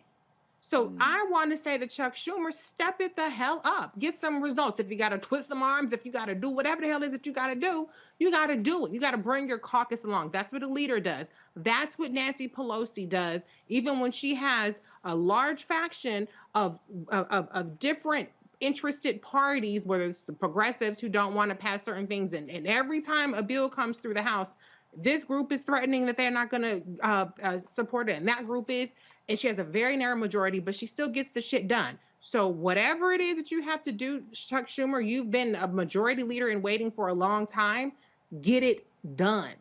Because this not inaction, and you cannot fall back on excuses. And it's not just hurting the Senate, because the Senate they're actually in a better position to get the Senate back in 2022 than they have been for a while. It's going to bring down the entire Democratic Party if Chuck Schumer doesn't figure out a way to get some shit done with 50 votes, plus vice president with the tiebreaker. I think Reese has established get some shit done. All right. A black man in Oklahoma was facing execution despite recommendations from the State Board of Parole to commute his sentence. Julius Jones was sentenced to death for the 1999 slaying of Paul Howell. Last week, the State Parole Board recommended Jones' death sentence be commuted to life imprisonment without parole. Jones is still awaiting to see if Oklahoma Governor Kevin Stitt will follow the recommendation from the panel. His execution is set for November 18th by lethal injection. All right, folks, got to go to break. We come back, missing while black. All of this attention on a white woman whose body was found in Wyoming. Massive media coverage. All the major media outlets. Gwen Ifill once called that white female missing syndrome. And now the media, now they're racing to do stories on black people who are missing. Where have y'all been all of this time? We'll talk with the father of a brother who has been missing, who is trying to get answers, has yet to do so. And also the organization whose focus is on African Americans who come up missing. That is next on Roland Martin Unfiltered, live on the Black Star Network. White supremacy ain't just about hurting black folk. Right. You got to deal with it. It's injustice. It's wrong. I do feel like in this generation, we've got to do more around being intentional in resolving conflict. You and I haven't always agreed. Yeah. But we agree on the big piece. Yeah. Our conflict is not about destruction. Conflict's gonna happen.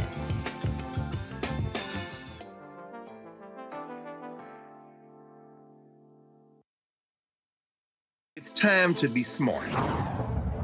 When we control our institutions, we win. This is the most important news show on television of any racial background. Y'all put $2, $3, $4, $5, $10, $15, $20, $30 on this and keep this going. What you've done, Roland, since this crisis came out in full bloom. Anybody watching this, tell your friends, go back and look at the last 2 weeks, especially of Roland Martin Unfiltered. I mean, hell, go back and look at the last 2 days. You've had sitting United States senators today, Klobuchar and Harris. Whatever you have that you can bring to Roland Martin Unfiltered to support it, please do, because this information may literally save your life. Watch Roland Martin Unfiltered daily at 6 p.m. Eastern on YouTube, Facebook, or Periscope, or go to RolandMartinUnfiltered.com. Support the Roland Martin Unfiltered Daily Digital Show by going to RolandMartinUnfiltered.com. Our goal is to get 20,000 of our fans contributing $50 each for the whole year. You can make this possible. RolandMartinUnfiltered.com. Hi, I'm Vivian Green. Hey everybody, this is your man Fred Hammond, and you're watching Roland Martin, my man, Unfiltered.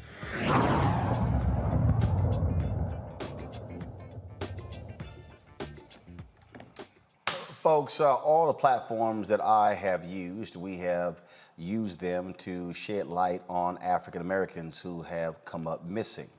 Why? Mainstream media has always ignored those stories. We were supposed to have the mother of Jelani Day on the show tonight. Her son has been missing since August 24th. He's an Illinois State University student. Today, a body was found in the Illinois River, and DNA showed that it was indeed Jelani Day.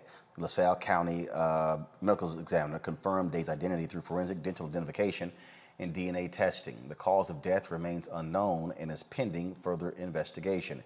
Again, Day was reported missing on August 25th in Bloomington, Illinois.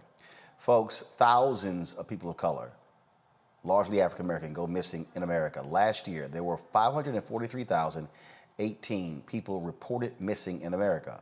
40% of those were people of color. Mind you, we make up 13% of the population, and that's people of color. And so not that whole 37% is black. But the reality is it is a significant issue. In 2020, 2002, 899 persons of color were reported missing. Of that group, 145,467 were under the age of 18. Yet if you are black and you come up missing, you can forget about it. But if you are white, especially a white woman, oh my goodness, you can get blanket wall-to-wall coverage. According to the Black and Missing Foundation, there are 3 main reasons for the disparity in media coverage. Runaways, a lot of minority children are initially classified as runaways, so there's no Amber Alert. For missing minority, black and other minority adults, it is believed they have some association with criminal involvement, gangs, and drugs. Lastly, America is simply desensitized. They think missing blacks and other minorities live in impoverished conditions and crime is just a regular part of their lives. These reasons force families to do everything they can to get the word out about their missing sons and daughters. Daniel Robinson has not been seen since June 23rd. The geologist went missing after leaving a work site in the desert in his Jeep Renegade. His father, David, and the co-founder of Black and Missing Foundation, Derrica Wilson, join us right now. I'm glad to have both of you. It is always difficult when we have to report the story of someone whose body has been found. Derrica, that is the case for Jelani Day. His mother obviously was shocked to get the news today, processing that death. But this is part of the problem. When black folks come up missing and you don't get it out early on, then it typically leads to these type of endings.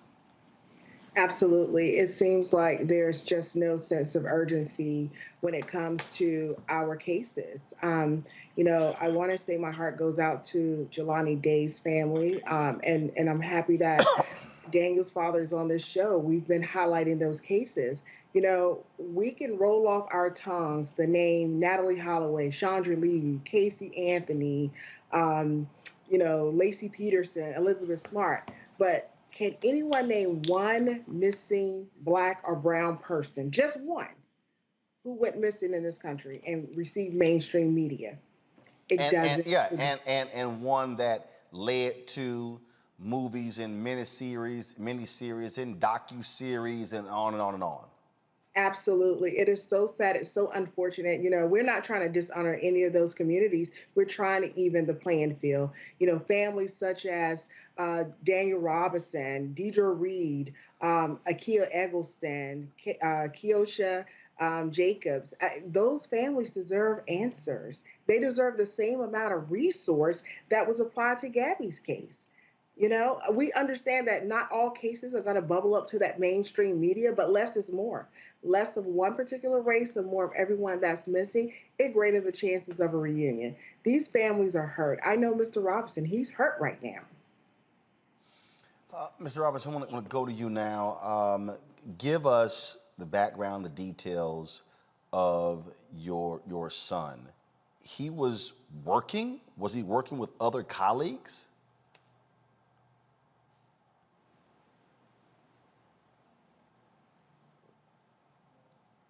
Can you hear? I can hear you now. Yes, go ahead. Give us the backstory of what happened with your son. He was working. Was he working with other colleagues? Did he leave alone or with colleagues? What happened? Well, my son, he works for a company called Matrix New World. Daniel, he's a field geologist for that company. And what he do is he visit well sites. He get assignments. He may visit 2 or 3 in a day. He often meet with one representative from a drilling company who assists him out there at the well site. The morning that my son went missing, he met a gentleman from the company called Weber, and those 2 are the only folks that was out there at the well site. My son do his collection, and the other gentleman do his job on the well site himself. But this morning they didn't get to do the work. From what I understand, the whole story is based on the gentleman, first of all. But according to that, you know, my son decided to leave work early because of rain, and he headed out west into the desert where he had never been seen again. Okay, first of all, okay, we said the desert. What state, what city, where was this? It's in Buckeye, Arizona. It's outside of Phoenix. It's on the west side of Phoenix. All right, so he leaves the site, comes up missing. When did the company notify you or someone that he was missing?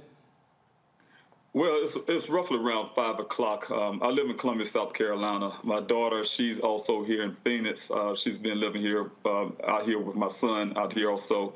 And she alerted me. It had to be around 5 o'clock, here in Phoenix. And back home in South Carolina, she called me there and alerted me that the job, one of the workers from the job came to her house searching for him, looking for him. Okay, so someone came to the looking for him. Okay, so what did the company then do? When were police notified? Was his car found? Was items found? Was any tracking of his phone? Anything? No. In fact, I called the police department. My son was living in Tempe at the time. They told me I needed to talk to Buckeye Police Department because that's the last place he was seen. They had me wait 12 hours before I could put in a missing person report. And since then, the job, like I said, yes, question, no, the job have not did anything other than alerted my daughter that he left the job site. Whoa, hold on. Your son was working for the company? Yes, he's on duty. That's correct. The company did not initiate some type of search. They did. So what did the company do? Just hey, your brother's missing. Let us know if you hear from him. That was it? That was it. How many Black people work for this company?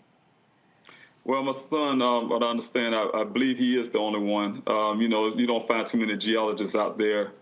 He's, in that sense, a minority when it comes to that field. I'm proud of him. There's something he wanted to do, you know, when he came out of high school. So he landed his first job out here, and I was proud of him for that fact. Okay, so, all right, so he comes up missing. Was in the first 48, 72 hours, first of all, you had to wait 12 hours, I get that. Was any search conducted? Any aerial search?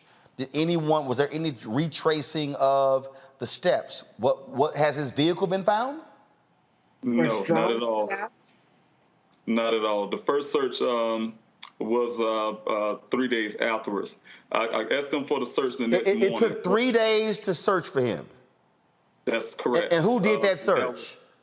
That was only because my auntie called and I don't know what she said to them. They canceled the first search and they decided to send a helicopter out there on the third day. That was, by the time they did that, I was almost to Phoenix because the first day when they denied the search, you know, I was already in my car on the way to, you know, to find out what's going on at that point. So, company has done nothing. How long did they search for your son? Well, from what I understand, they did the third day when they did that search probably lasted for a few hours. I think it was roughly 2 hours. From that point, there was no more search until almost a month later, probably like 3 weeks, 2 to 3 weeks later. They had a Silver Air Patrol because I requested that. The net search only came after the vehicle was found, and that was on July the 19th. Almost a month later, when my son went missing, a rancher found my son's vehicle in the ravine out there, about 2.5 miles away from where he went missing. A rancher. Your son's vehicle was discovered. How long after he came up missing? It was on the 19th of July, almost a month, because my son went missing on June the 23rd. And almost a month later, on July the 19th, was when the rancher ran into my vehicle. So your son came up missing June 23rd. His vehicle was found in a ravine on July 29th. Were any personal effects found in there? Phone, anything? Well, actually, it was July 19th. I'm sorry, July 19th. That's right. And the thing was, when they found the vehicle was found, according to Buckeye and also according to the rancher, my son's his clothing, everything from his underwear, his socks, everything he's wearing, his boots, his clothes was in a pile about 3 feet away from the vehicle. His safety vest that he was wearing that day when he went missing was another foot away from the vehicle, and the vehicle was lying on the side. His personal things, effects was with his clothing out there. His wallet, his cell phone was inside the vehicle, his personal computer, things like that. Derica, that all sounds absolutely strange, but it also goes to show what happens when you have no real interest. Had there been a real search conducted after that 12 hours, but actually before I ask that, Derica, Daniel, how far, miles or feet, how far was it where his vehicle was found in the ravine from where he was last? He was with his coworker. What was the distance? 2.5 miles, and they did 2 searches out there, extensive searches, they say, right? 2.5 miles? 2.5 miles. That's so correct. See, Derica, this is the thing that gets me. Clearly, he was able to access the area by vehicle. Okay, clearly he was able to access the area by vehicle. So if I'm sitting here, if you do a real search, you retrace where he last was. You absolutely do. And one of my questions is, did the police department interview any of his colleagues? Did they bring them in for questioning? Did they bring in the cadets to do a grid search of that area?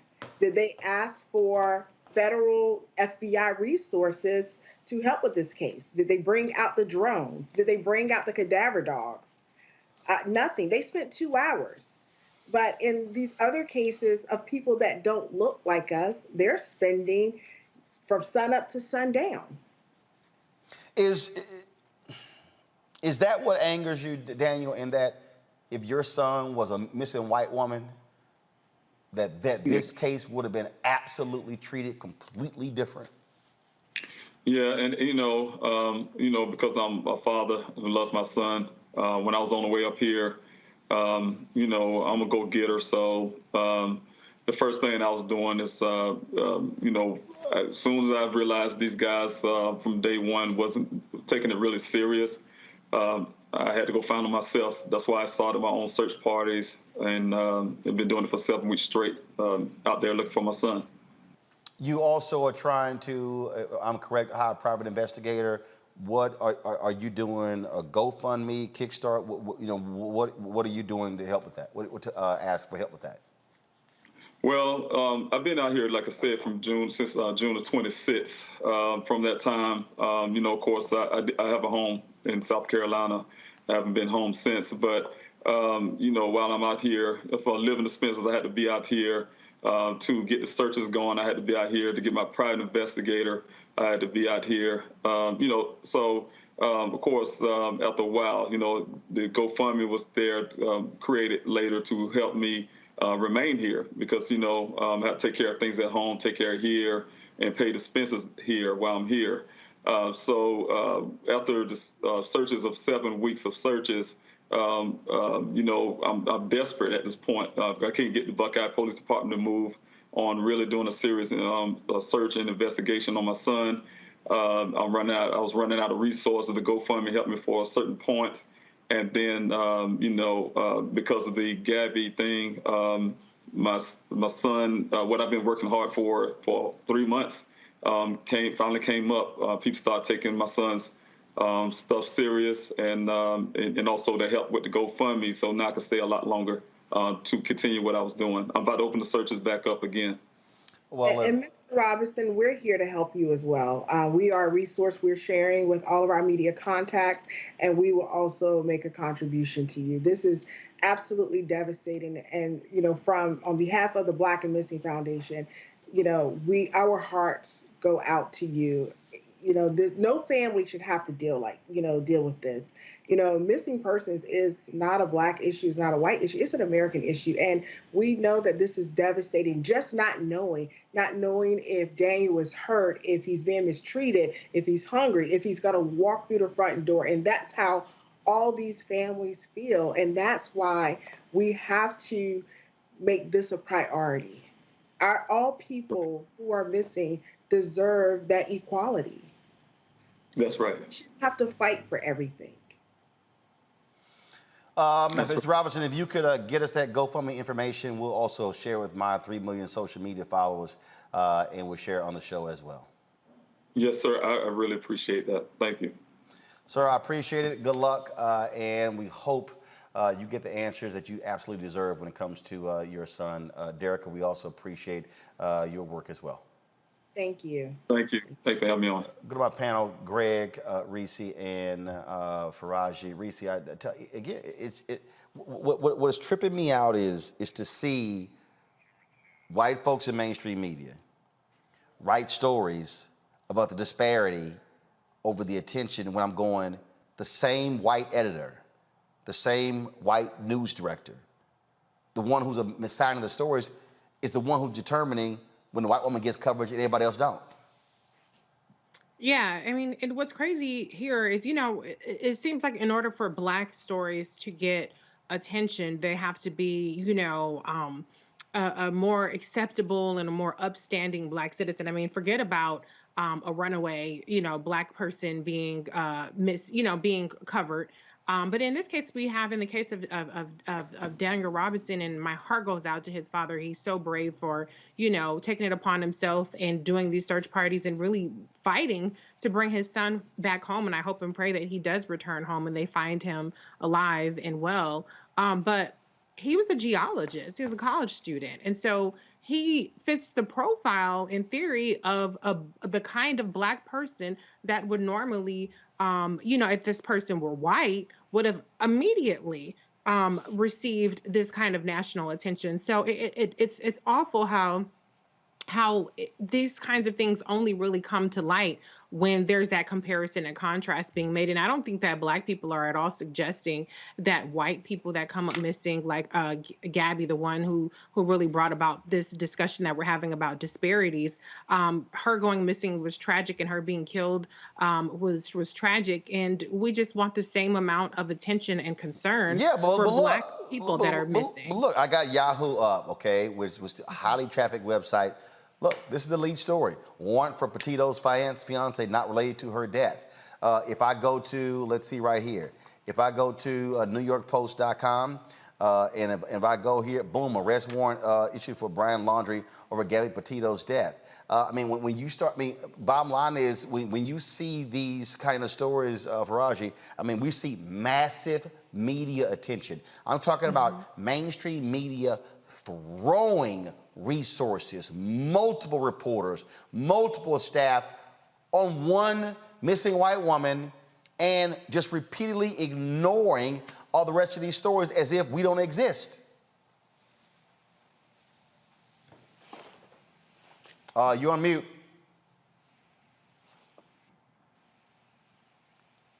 Faraji, you're on mute. Guys, what's going on? Can y'all figure it out, Greg Carr? Yeah, Roland, just quickly. The Buckeye, Arizona Police Department put on its website, anyone with information that can help solve this case and bring closure to the Robinson family is urged to call the Buckeye Police Department non-emergency number. And you all can look that non-emergency number up. I won't presume that you would even broadcast the number, Roland. But in addition to the GoFundMe, we need to understand that Buckeye, Arizona, which is in Maricopa County, where have we heard Maricopa County in the news over the last couple of years? At any rate, we should destroy their phone lines' capacity to take any other calls. If you can't give any money, dial that number till your fingers fall off, and when they do, use your elbows and ask them what the hell are they doing. We just heard a man whose temperament is heartbreaking in his calmness. He left South Carolina. He left to find it. He said, I went to find my son because they're not looking for him. You're right, Reese, of course. No human being should be missing. But as the LAPD used to say when they would get a call of Black folk, involving Black folk in Los Angeles, and the Jamaican philosopher Sylvia Wynter took this phrase that the LAPD developed and applied it to the study of Black folk in this country. She said, when the LAPD got a call and they realized it was Black or brown people, they would repeat over the radio NHI, no humans involved. This would not stand for a white woman or a white man for that matter. So let's break the phones of Buckeye, Arizona's police department in Maricopa County, because since you don't seem to think there are any humans involved, we're going to treat you like you treated us. There's no we in this country. I hope that you find it, brother. Roland, when you asked him that question, brother, and he narrated how they found all of his son's clothes, his underwear, his socks, his personal effects in his clothes, strewn out from that car, and then that 2.5 mile distance between where his last coworker had seen him. This is not only unacceptable. The only way it becomes unacceptable in this country is when you make these people have to deal with the fact that we will make this place ungovernable until you make it into someplace different. We're not going to stand for this. Faraji.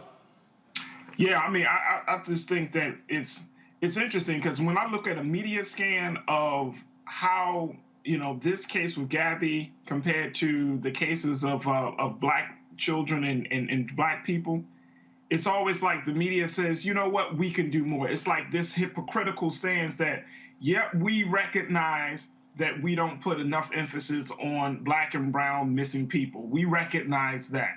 And then you start having these kind of like bubbling up conversations about the importance of it. The data comes out, 40% of missing of people of color. I mean, all of this, but it's so hypocritical. It's really, really hypocritical. And I think that also that we should look at, okay, is it just us? I mean, just the traditional white media, or is it us, how we feel as a community about when one of our own go missing? I mean, it's each day in Black America, a child is taken, an adult finds themselves missing in this country, right among Black people. And we don't ask the right questions. We just kind of shove in, okay, they gone for a while, and then bodies end up somewhere and all of those things. This happens right here in Baltimore. This happens right here in Baltimore. And so, it's like we have to have the heart. I mean, some of us do, obviously. We can feel for the Day family. We can feel for the brother Daniel Robinson's family. Right. We feel that pain. But we need to put that emphasis so that way we can't just put it all on the media. We got to take on that mantle ourselves. Absolutely, absolutely. So and somebody sent me a tweet. They said, my local news stations have spent so many resources. They all sent reporters to Florida, Wyoming, and Denver. Wow. Yeah, CNN has had reporters in multiple locations for the one case. That's how it happens. Hey, folks, earlier we told you about Until Freedom, how they were gathering at Friendship West Baptist Church in Dallas, gathering resources. Let's go live right now to Dallas, Texas. Linda Saussure is one of the co-founders of Until Freedom. Linda, give us a sense of how things have been going there. We were texting earlier, folks dropping off. Are y'all overwhelmed with supplies? Dallas showed up. We are, as you can see, we have a steady line of people bringing stuff in. We went out and made some purchases here in the Dallas area.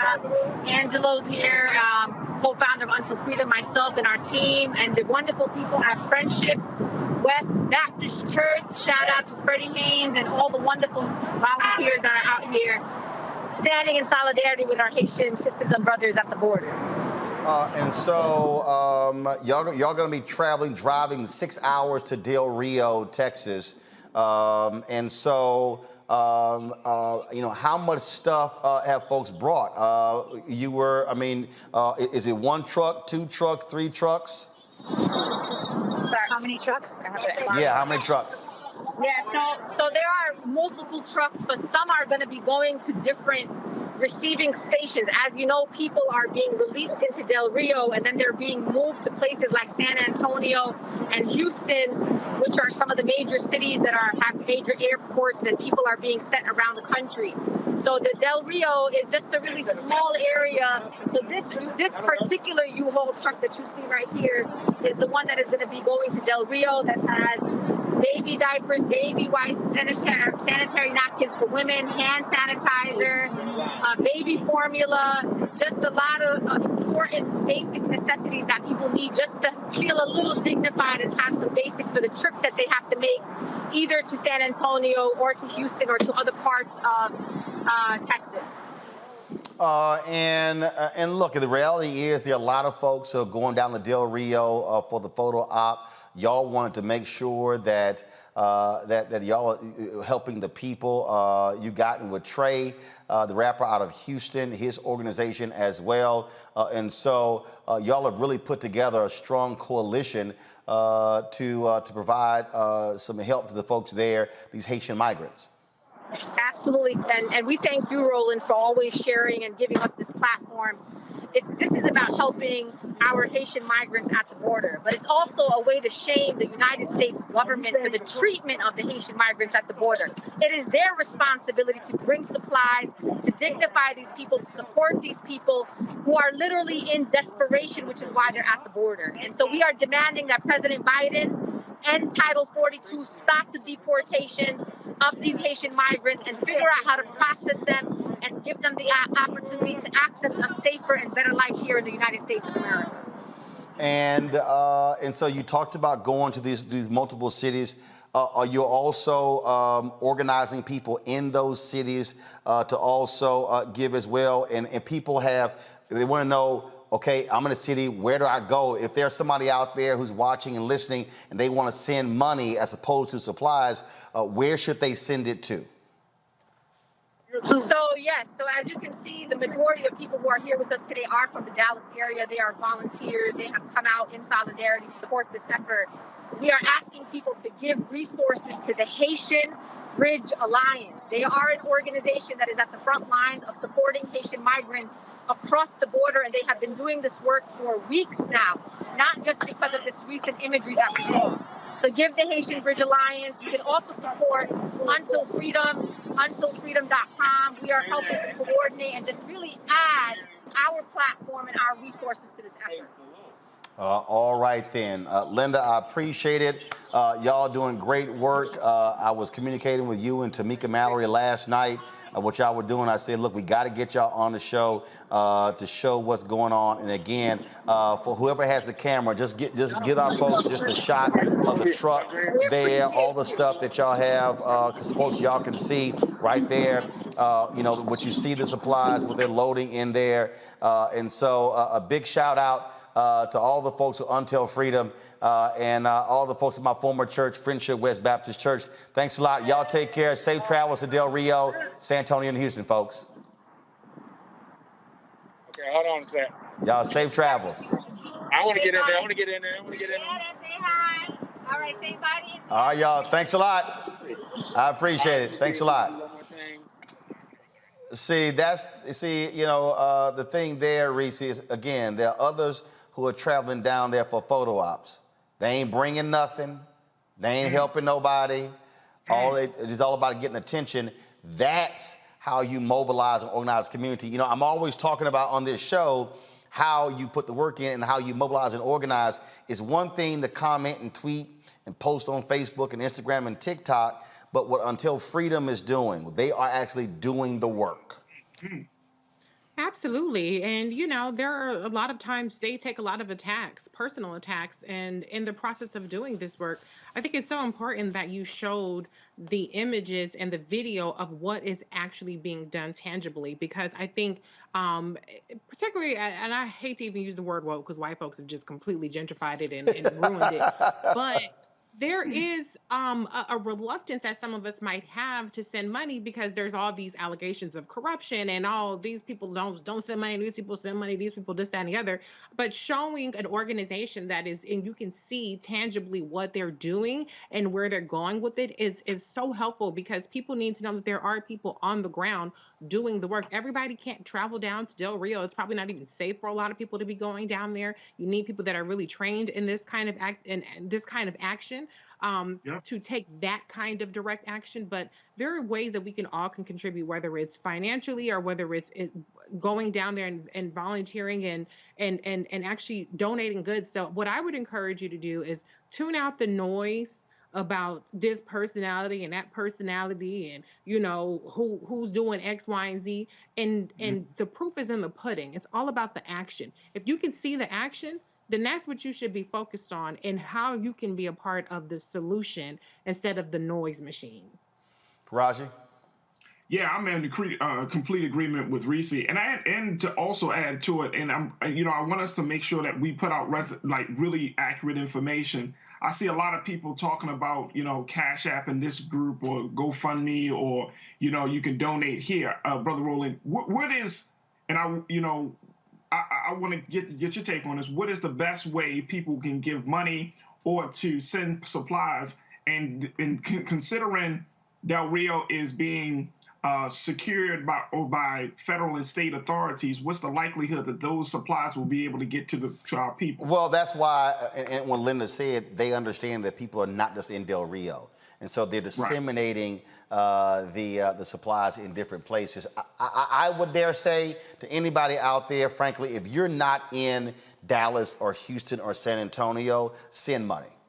Because here's the deal. If you're going to go to the store and buy some supplies, you're going to be spending money. And so she gave the name of the organization, Control Room. Please get me that name of the organization again that she mentioned. But she also Haitian Bridge Alliance. Haitian Bridge Alliance. Y'all, get a graphic together and put it on the lower third. Type it in, what the website is. Also, go to the Until Freedom website. That's what I would do. I would just simply, it would be a matter of resources. That's what I would do. Greg, you know, we talk about this all the time, why Black-owned media matters. The reality is MSNBC, Fox, and CNN, these networks, they're not going to do that. They're caught up in other sort of stuff. This is why, as your brother said in that promo we're running, our eyeballs need to follow or go where we are. That needs to happen because when we're able to build capacity, when we're able to have not 2,776 watching on YouTube, or right now I think it's 1,400 watching on the Black Star Network app, or Facebook has actually been suppressing our damn live notifications, so our numbers are like 200 and 300 on Facebook. The reality is, when we can build it and have 2 and 3 and 4 and 500,000, that's building capacity. Stories like this, why it matters.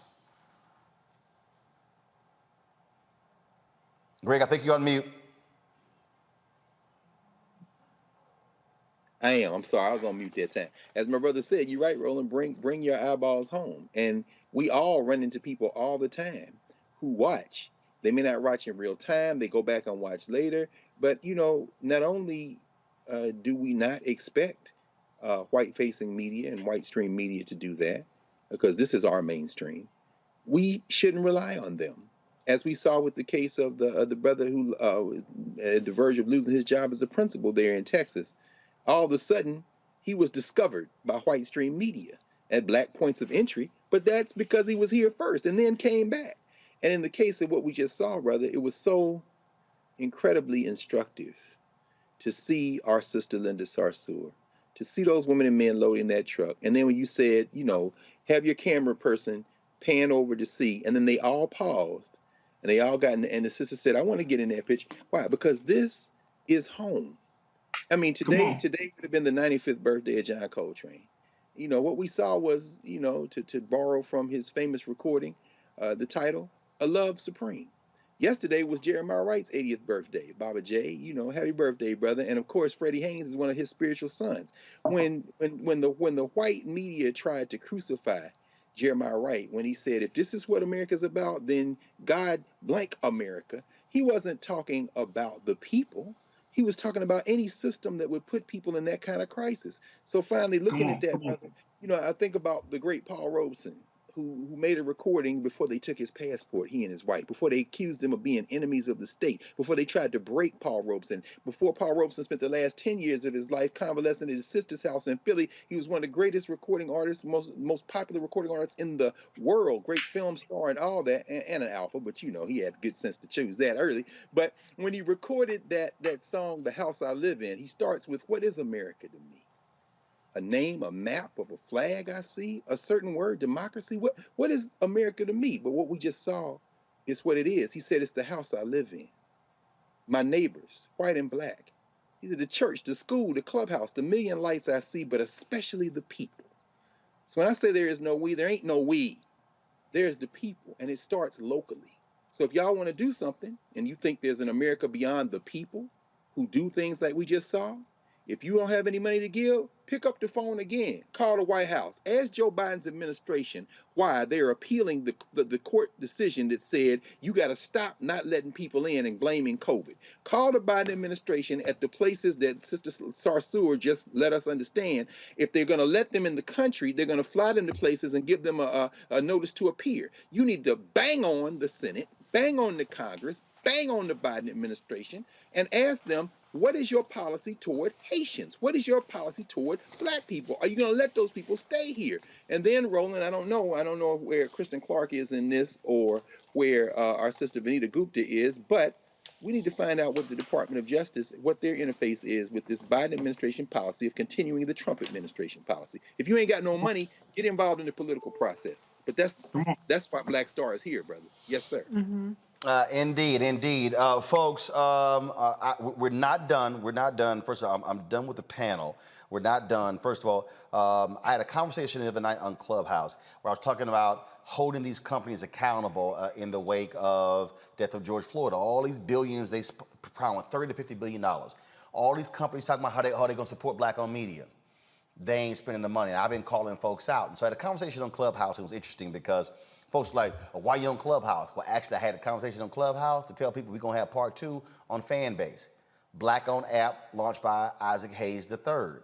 I'm one of the folks who part of the crowd fund, which he got $3.5 million through crowdfunding to further develop the app. And so I said, we can't talk about black economic empowerment if we are willingly gonna have conversations on Clubhouse, but don't wanna go over to Fanbase. And so go to my computer. So at 9 p.m. in 48 minutes, I'm gonna have part 2 of our conversation on Fanbase. I want y'all to download the Fanbase app. We're gonna have a conversation over there. Let's blow it out. And I'm gonna walk y'all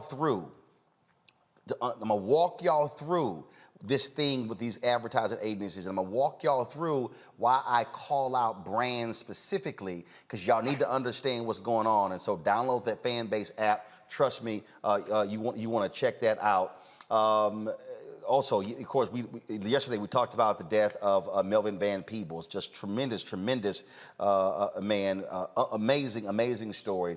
And so the director, Michael Schultz, he did Car Wash, he did Cooley High and others. I'm double checking because he recorded, he wanted to come on the show live. He's actually working, he sent me a video. I'm not sure if the video has come through, doesn't appear that way. So I'm gonna send him a text again and try to get that video.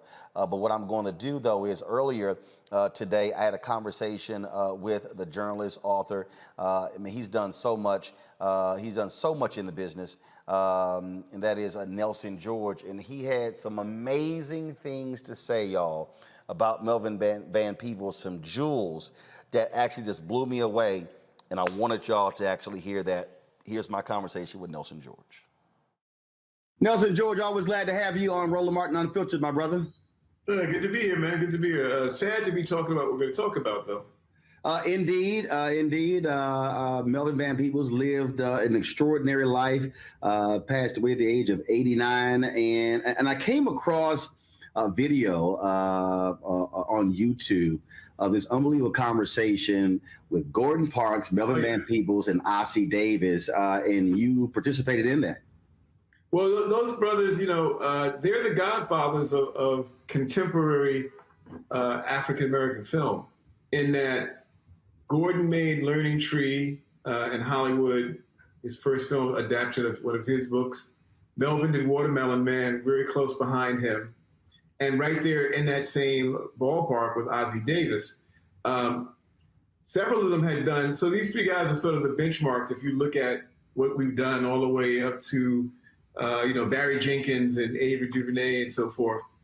These guys were the breakthrough in terms of the civil rights era. Was Melvin probably the most iconoclastic? Because Melvin's, so here's the story. Melvin did a film in France first called Serve a 3-Day Pass. It was done in very new wave style. He was able to raise money in France that he wasn't able to raise in America. And that was like in 1966 or 67. He was seen by Hollywood. He made a Hollywood movie called Watermelon Man with Godfrey Cambridge. But he realized that the statement he wanted to make could not be made in Hollywood. And he made a movie called Sweet Sweetback's Badass Song about a male hustler who sees a man being beaten, shoots 2 cops, and goes on the run. And that was a revolutionary film in that the black character was not a clean-cut Sidney Poitier character. He was from the underclass. He shot police. He didn't just, yell at them. And he escaped. He escapes to Mexico at the end of the film. It was a film that the Panthers embraced, the film that black people embraced. And it set a new template for a black action hero that then leads into the whole blaxploitation era. So that one film alone was revolutionary. Now here's what's interesting here, because the New York Post, and I've been highly critical of, and I've been blasting them. They have a headline that included blaxploitation in it. But he was a critic of that. And it's interesting that they're trying to link him as if he was their headline was literally he was a black exploitation director. No, he wasn't. No. What happened is that his film situates a black hero attacking the establishment in an anti-establishment frame. The blaxploitation movies were usually adaptations of detective novels, or they had pimps. They were all very conventional. They were never as transgressive as Sweetback was. So they took elements of Melvin's success, because they knew there was a black audience that was craving this, and made a formula. But I also want to point out to you that Melvin wasn't just a movie maker. Right. So Sweetback comes out in 1971. In 1972, he takes a lot of the money he made from Sweetback. He has not one, but 2 plays on Broadway. Ain't Supposed to Die a Natural Death and Don't Play Is Cheap. Unprecedented. He had 2 plays on Broadway at the same time. Plays that he wrote, directed, and raised a lot of the money for. He also helped trailblaze marketing in terms of Broadway, because he went out and was able to get black church groups to come out and see the plays, and targeted them at a time when that wasn't done on Broadway. So the other part of that I should mention when I talk about these 2 plays is that one of them was a musical. That all during this time, Melvin is also a recording artist. He made a number of recordings throughout his career, many of which ended up into soundtracks to different movies and different plays. So the brother was a film director. He was a playwright. He was a music composer, and he wrote books way before he even made movies. One of his first books was done back in the late 60s, or maybe early 60s, when he was a cable car conductor in San Francisco. He wrote a book about being a cable car conductor.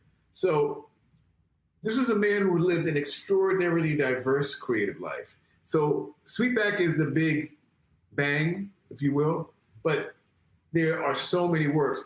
I was watching Melvin perform at nightclubs in New York 10 years ago. He was still doing club dates where he sang, had a little band behind him, and was incredibly, so he lived a super vital creative life.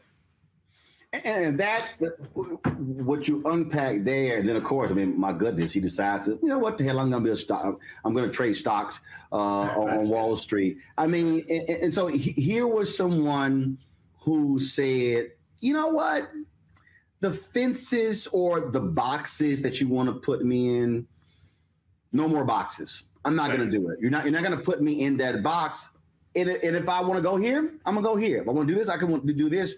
And I think there's a lesson in that for so many people who are told, just do this. And I identify with it because as a one launching my own independent company and show and the frustration I always had when I worked in mainstream media, but also when I worked in black media, was the limitation. No, we just want you to do this. And I'm like, no, but my talents are all over. Why? I want to be able to use all of these gifts. Yes. That to me was so powerful, and the true lesson to learn from a Melvin Van Peebles, a Gordon Parks.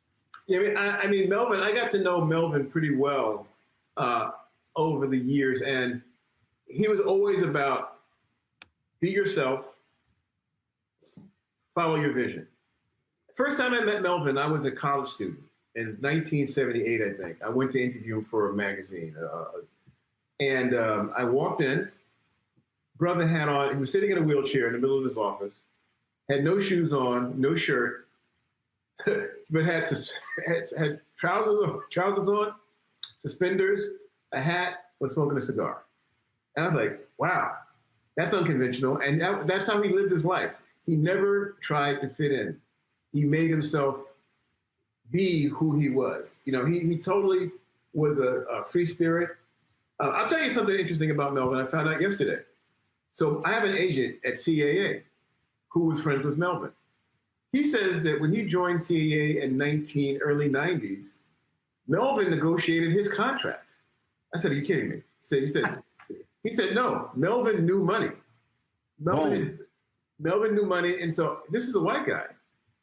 He trusted Melvin to negotiate his agent deal with Creative Artists Agency, the biggest creative artist agency, talent agency in the world, because he respected Melvin's business acumen.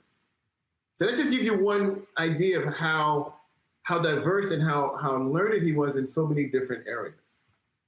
And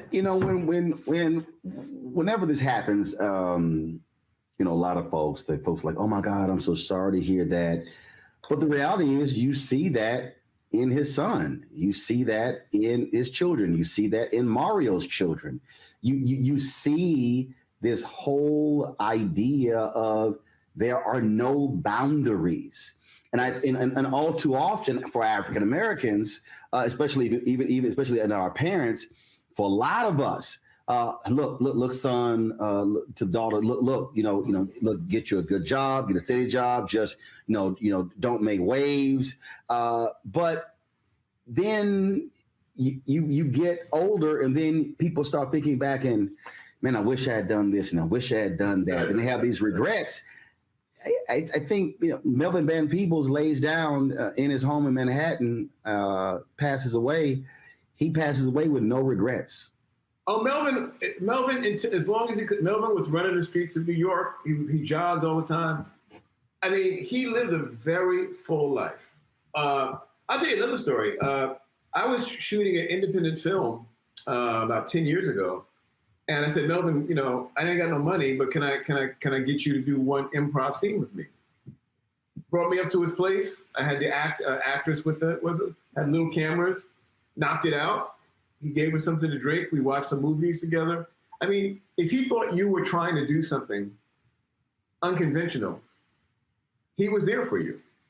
And I felt like he was, for me, it was great to get to know him, because he was someone who, and you'll find this in everybody, anybody who's around Melvin for any amount of time was inspired. Inspired because he wasn't conventional. He didn't fit any of the boxes of open mobility, but he always was moving forward. His apartment, he designed the furniture in his apartment. He had a hot dog that was a dresser. He had like the back of a truck in his living room that spewed kind of like smoke. He had paintings. He was a constantly inventive. And I think for anyone who's living a creative life, the idea is not to be boxed in, as you said, and it's also to be constantly doing stuff. You're never going to retire. Retiring is for people who have a 9-to-5. If you're out in this world trying to create visions, go for it constantly.